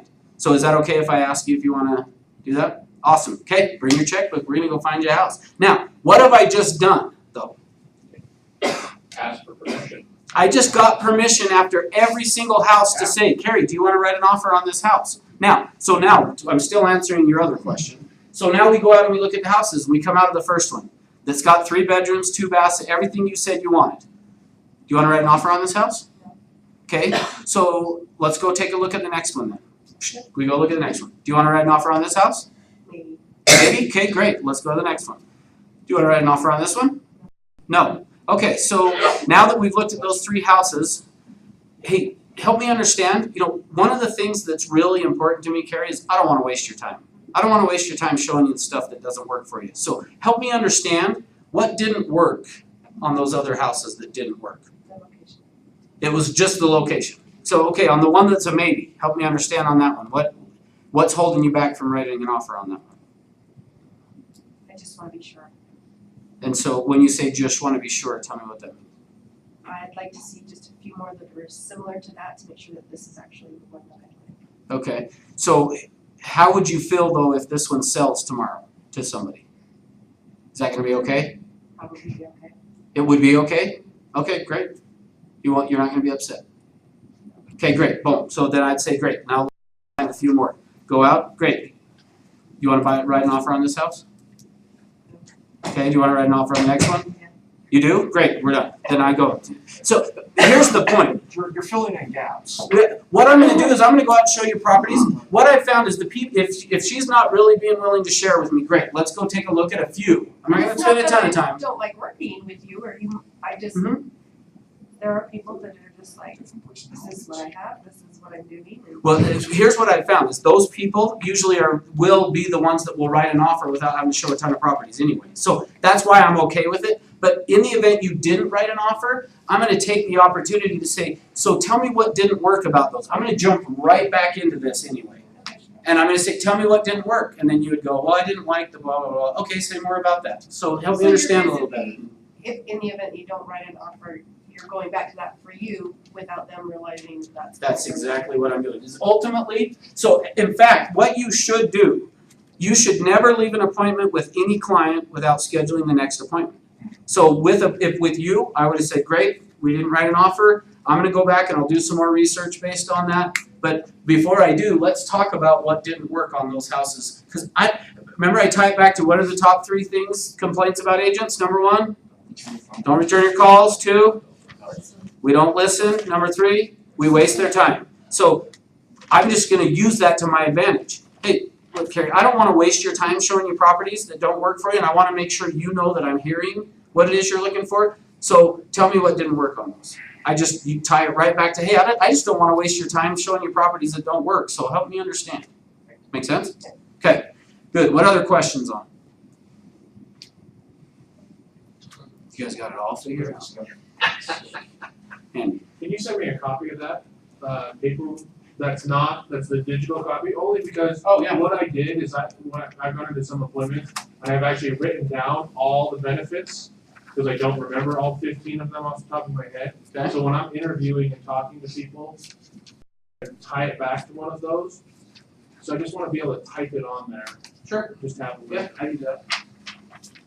So, here's what I wanna do. I guess you guys tell me, do you wanna break up and practice or do you wanna see me actually demonstrate it for you? I'd rather see you demonstrate. Okay, so do we have anybody here that is actually thinking about buying a new home? Cause it's much easier if I've got like a real buyer. We just bought one, so we just were That- going through. That'll probably a bunch work. of properties. Alright, so come up here. Can I, Yeah. are you gonna pass the roll around? Oh, thank you. Sign that real quick. So, yeah, sorry. Thank you for reminding me. I would have been very upset at myself for not doing that. Alright, so what I'm gonna do, I'm gonna have Brian come up. What I'm gonna do, so now that we've kind of been through this, I'm gonna do a demonstration of it to show you what it would look like top to bottom. Now, I am gonna shorthand it a little bit, cause I don't wanna spend 45 minutes on it since we got like 25 minutes, but, so I'm gonna shorthand it a little. What I mean by that is, I'm gonna get to the 3 benefits here, or 3 features that we would drill down on, but I'm only gonna drill down on one just for the sake of time, so you can see. But just so you know, what would happen is, once I get to the benefit on it, I would just go to number 2 and drill down, and then number 3 and so on, okay? So in fact, what would be helpful, we have somebody willing to come and take notes? I would, but you can't read. That's why I'm not doing it, Kevin. Can't read mine. You can't mess it up, so. I'll Oh, take yes, notes. I can. A teacher. Okay, good, thank you, man. Alright, so what I want you to do is just whatever feature he's talking about, throw it in one of the boxes. I don't really care which one or where, just. Okay. Okay, so I'm gonna not do that. So what I want you guys watching for though is just kind of watch as I follow through this process and watch how I do the positive feedback, which I'll be doing all of this, really the repeating and affirming, all that kind of stuff with him here. I'm gonna be giving him that. Then I will have him rank them, and then I'm gonna jump into the modifiers. I'll drill down and land on the 1, and then I'll take him all the way through agency next week, okay? Then we'll be done. Well, depending on time-wise, I'll answer questions and maybe have you practice. So. It might give you long answers too, so. That's fine. Okay, so again, I'm going to shorthand it. So thanks for coming in. Let me start just by telling you a little bit about myself. Blah, blah, blah, blah, blah. That's a little bit about me. Tell me a little bit about you. Blah, blah, blah, blah, blah. Oh, wow, that's so interesting. In order for us to determine, Brian, whether or not I can help you, I'm going to need to ask you some questions. Some of the questions may be things you haven't considered before, some maybe that make you a little uncomfortable, and but ultimately just about how you're going to be using the home. Is that going to be okay? That's great. Awesome. So describe for me your ideal home. It'd be either a 2-story or a rambler. Okay. And I'd like an open floor plan. Mm-hmm. Sure. Needs to have a nice kitchen. Preferably like a bar in it of some kind or whatever, an island. Mm-hmm. So I would be taking notes if I were really doing this. So I'm just gonna have her do it so you can see. Okay, good. I'd like to have 2 gathering places on the first floor, like a living room and a family room. Sure. Let's see, it needs to have at least 3 bedrooms, and preferably 2 bathrooms or more. Don't really need it to have a real big yard or anything, so it could be a very small yard. And a basement probably would be good, but I don't necessarily need it finished. So it would just be something we could do later. Okay, sure. What else? I wanted to have a master bath for sure. And if we'd have like a tub in there as well as a shower, that'd be good. Okay, sure. What else? Basically, that's about it. That's about it. Okay, so now at this point, what I'm going to do then is I'm going to look to see. See, he kind of gave me more of a little bit of a list. So now I would do the second pass. So I'm going to say, okay, so you mentioned the kitchen. Brian, tell me more about the kitchen. Well, both my wife and I love to cook, Mhm. so we want something that's we can really cook in. We actually do baking out of our home sometimes and sell that product. Oh, really? So we need a real functional kitchen. Wow. And we also like to do it with our family involved. So That's awesome. Cool. What else? well, for the I don't know that we're particular on the finishes. I mean, we'd like to have like either granite or quartz for the countertops in the kitchen. A nice big area for a table gathering where our family comes over. So we need space there. Okay. Yeah, keep going. Other places, we only have one child at home right now, but I have a son that lives out of state with his family, and he comes back and stays with us for like a month at a time because he can do that with his job. Oh, that's awesome. And so we need extra bedroom that has a bathroom convenient so that they can use that and have a space of their own. So we need that as well. Okay, great. What else? There's not too much else. Not much else. Okay, good. So the other thing you mentioned then was the living room. Tell me more about the living room. Really, the living room is just a place for people who come over to just kind of gather and go back into the house. And my wife also we have a piano, and so she teaches some lessons, and so they won't have to have the kids or whatever that come for lessons go way back into the house like the family room. They won't be interrupting the rest of the family when she does that. So. Okay. Grand or upright? Don't ask questions. See, that's the problem, is that's what we wanna do, because we're interested in it, right? Yeah. But don't do it at that point, just Oh, wait. okay. You'll get to on the modifiers, but not yet, okay, don't do it. So, okay, good, the other thing you mentioned was the family room, tell me more about that. That would just be the place where everybody's gathering all the time, so watching TV or sitting around and visiting with closer friends that we'll have back in that area of the house, or just where kids, grandkids will play, that kind of stuff. Okay, so you guys kinda get the point, I'm gonna shorthand it, meaning like, I would just keep going on every one of those, tell me about the yard, what else, you know? So, but once I've gotten through every one of those other features that he's talked about, then now I'm gonna speed ahead to, so of all these things we've talked about, what are the 2 or 3 most important? Probably the kitchen and family room, so that'd be the first 2, and maybe, you don't really talk a lot about the master bedroom, but yeah, Master bedroom, so which one would be number 1?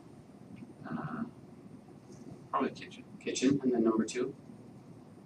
and master bedroom. So master bedroom, and then 3 obviously we found.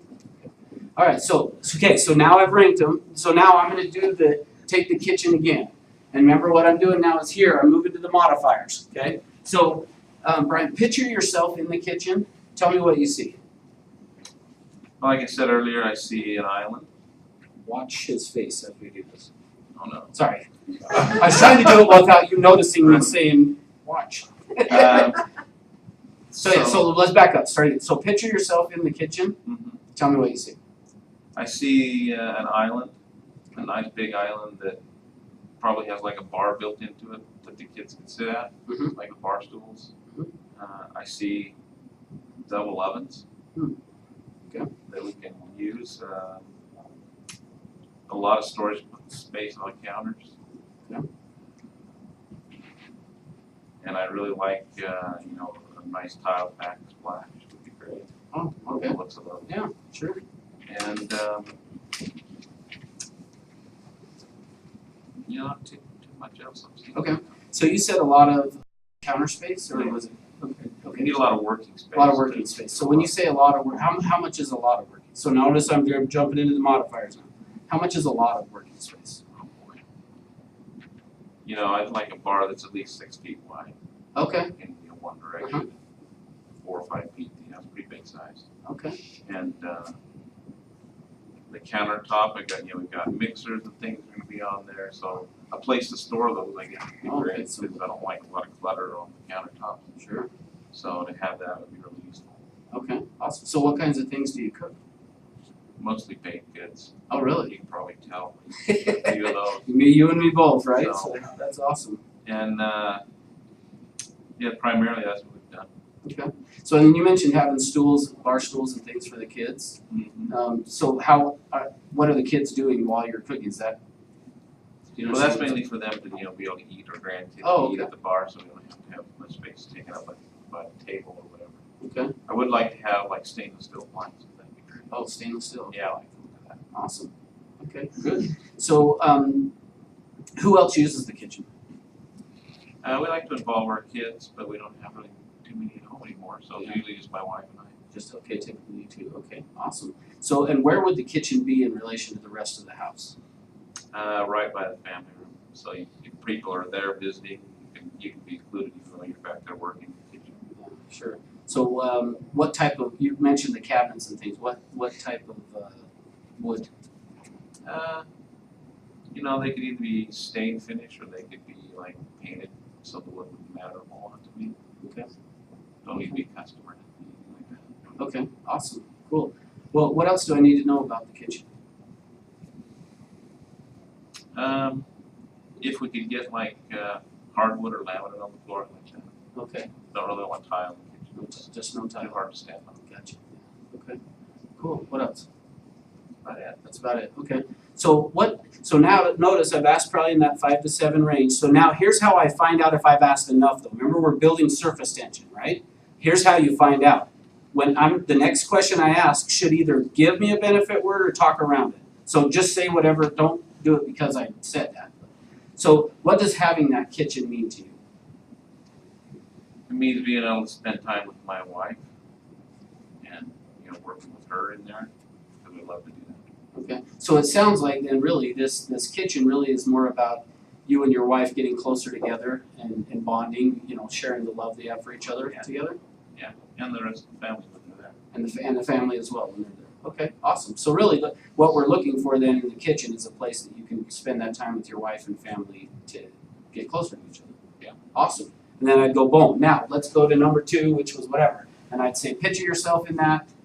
Was it master? Yeah. Number 2. Picture yourself in the master. Tell me what you see, and then I'd just go through the same exact process.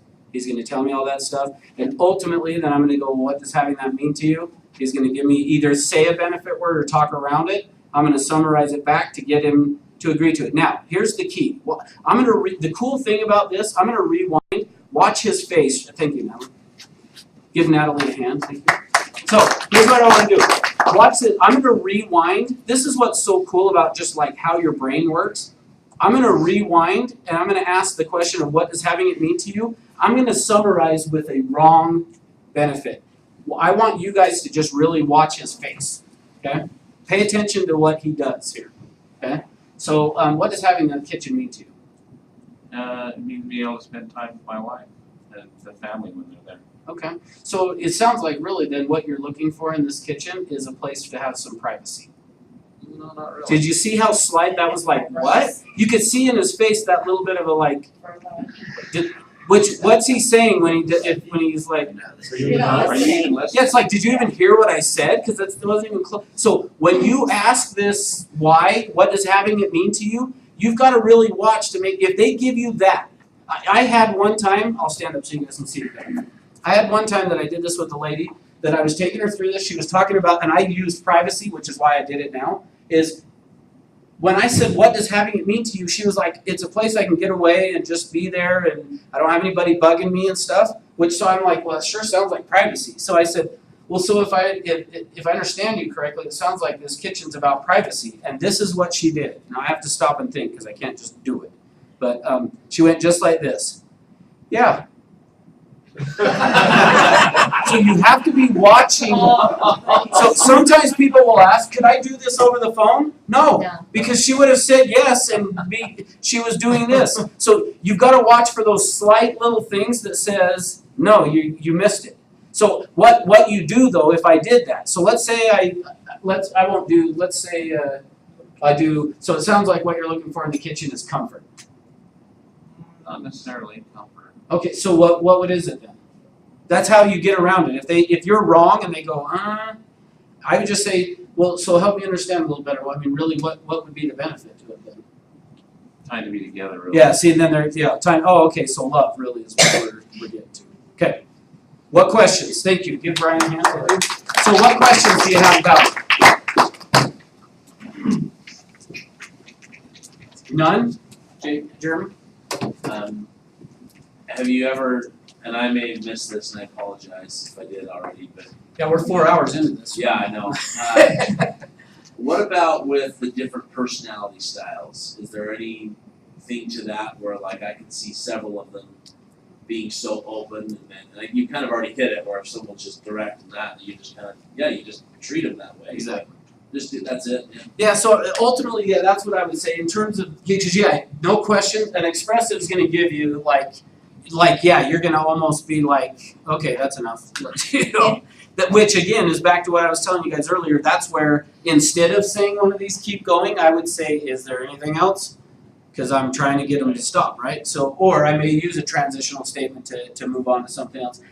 In terms of the others, ultimately it's just really, I'm giving them a chance to share it. So where, if they are just, a driver, like, no, it's 3 bedrooms, 2 baths, this is what I want, and let's go see it.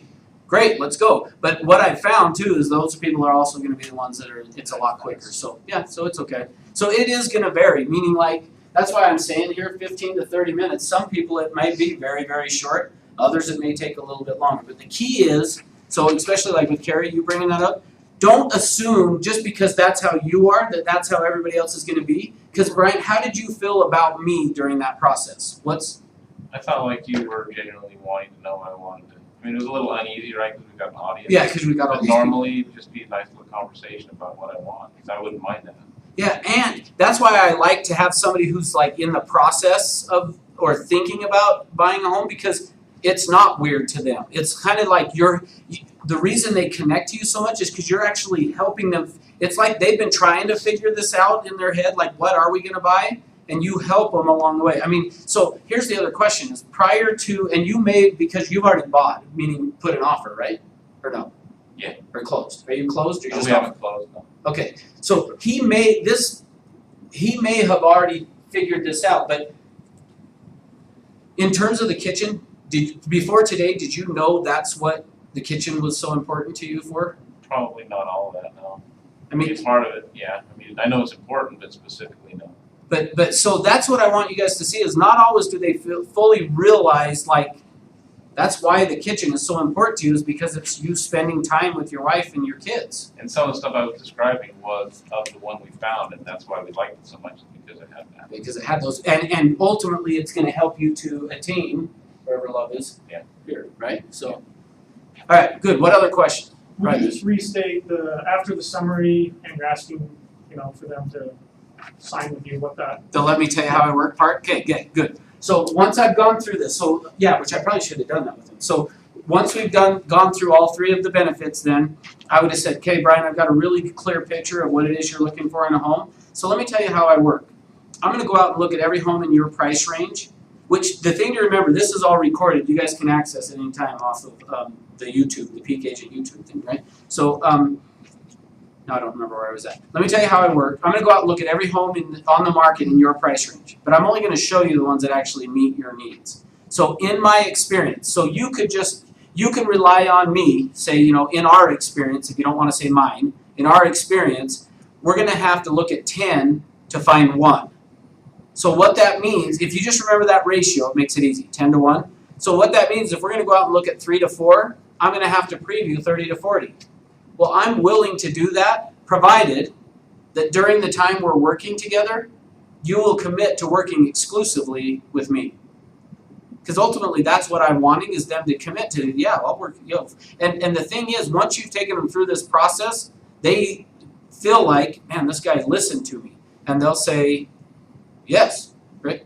Well, I was just gonna make a point that's relevant, and this, you may have covered it before, and if you have, I apologize, but taking them through this needs analysis like you have, a lot of times expect them to get very emotional. Yeah, I did bring that up. It's not uncommon for Very. them to, yeah, absolutely. So, is that helpful, right? So I just ultimately, and then when they say yes, I'm gonna say, great, I've just got an agreement that states that here in writing, and I go through the agency and have it signed. So, and then actually, let me go through the other one too, because then after that, I would say, you would then schedule an appointment to go out and show them properties, and then I always want to set up, so after setting the appointment, I want to set it up to make it easy on myself to ask them, do you want to write an offer? So I always just say, look, when we go out looking at homes, we're going to find one for you to buy. So as we go out and do that, I'm going to ask you after every property, do you want to write an offer on this home? I am not doing that to try to pressure you. That is, a no is just as important to me as a yes. So don't feel like I'm pressuring you. It's just to help me make sure I'm not wasting your time showing you properties that don't work for you. Is that okay? Yes, great. So then when we get together, make sure to bring your checkbook, because we're gonna go find you a property to buy.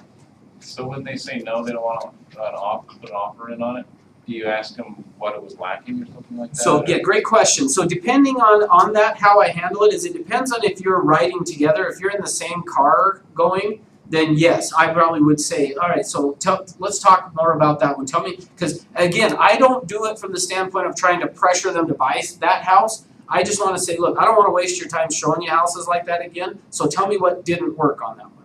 And then I'm just going to ask more questions about it. And then we go to the next one, and I would do you want to write an offer on this one? Because otherwise, if we don't close, we're just asking permission to ask them to close, right? If we don't do that, then we tiptoe around. So what did you think? How did, And they're, oh, it was okay. All right, well, let's go see the next one. But by setting this up, I'm just saying, is this one you would want to, and you could say, is this one you would consider writing an offer? However you want to word that. But you just want to set that up now that when we go out, I'm going to ask, but don't feel like I'm pressuring you, because I'm not. I just want to make sure I'm not wasting your time. and they'll say, thank you, we appreciate that. Anyway, good. What other questions?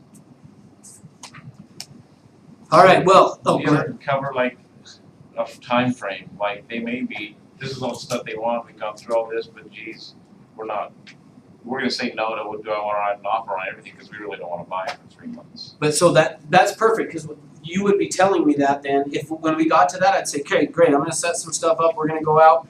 When we go out, I'm gonna ask you if you wanna write an offer on it. Right then, you would say, oh, we're not ready to write offers yet. So I would say, oh, okay, well, let's talk about that. So tell me what's going on with that. I mean, I'm just gonna ask more questions about it to find out. So, and ultimately, remind me on Tuesday and we'll have this discussion. I don't wanna do it right now for the sake of time. But there are 2 phases that basically what I would do with you is I'd say there's 2 phases. There's a tour phase that I can work with you in, or there's an offer phase. And it sounds to me like you're in the tour phase, not the offer. And if you guys remind me on Tuesday, I'll go into the detail of how you do the tour and offer thing with people. Because what I'm gonna do is great, we can go see some properties, but we're gonna do it under the tour phase, not the offer. And under the tour phase, we're just looking at houses from the outside, we're not looking inside. Because it doesn't matter. And especially, I mean, in today's market, if he's 3 months out, doesn't make any sense to go into a house, does it?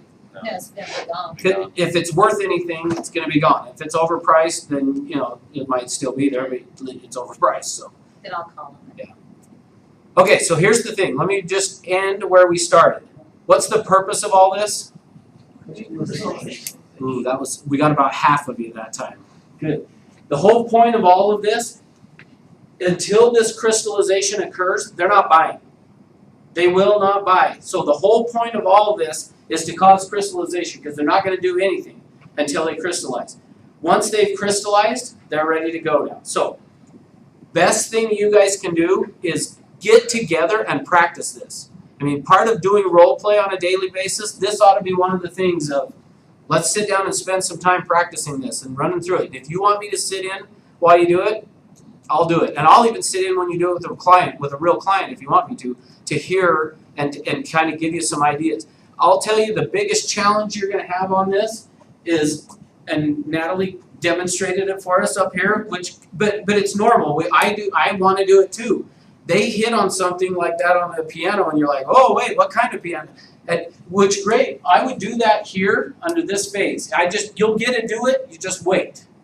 And then when you come back, now the hard part is though, if that wasn't one of the important areas for him, then I just wouldn't even go into talking about it. Now, you could tuck it away and as we're going out showing properties, go, hey, you mentioned this piano and let's talk about that. Yeah? So best thing you guys can do is if you don't use this skill on a consistent basis, you'll round the corners and you'll quit doing the important pieces that cause it. Remember, crystallization is not naturally happening. Our questions, the way we communicate tends to block it instead of enabling it. So, okay? Helpful? Not helpful? What do you think? Yeah. Okay, good. So best thing you guys can do is get together and practice it, okay? Tuesday is activities management, so we'll get into some time management stuff, but it's in terms of real estate, so it's not gonna be like just time management. We're gonna relate it to real estate and how to do some of those things. So anyway, between now and then, go get some appointments. Yeah. Okay? Thanks guys, see you later. Usually people stand while they're doing that.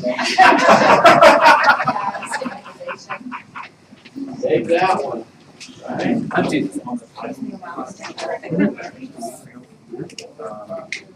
There's a hack of keys given out in the handouts today. So I watched the video. Oh, did you watch it live? No. Then you should have got the email, 'cause on the email I sent, I put an attachment on there. Because I just found it, I get notified. Oh, you just watched it. So check your email, cause I on the email I sent, I put an attachment. If it's not there, let me know and I'll send it to you. Yeah, if it's not there, let me know and I'll send it to you. I'm still working another full-time job, so Oh. I can't do conference. Gotcha, yeah. Yeah, well, thank you for being here today, yeah, it was awesome. So, yeah, it's great. Yeah. I know, yeah, that's just it. The nice thing is at least we give you that option. Yeah. Cool, thank you, appreciate it, thank you. What's up? Oh, let me turn off the video, unless you wanna be recorded your question.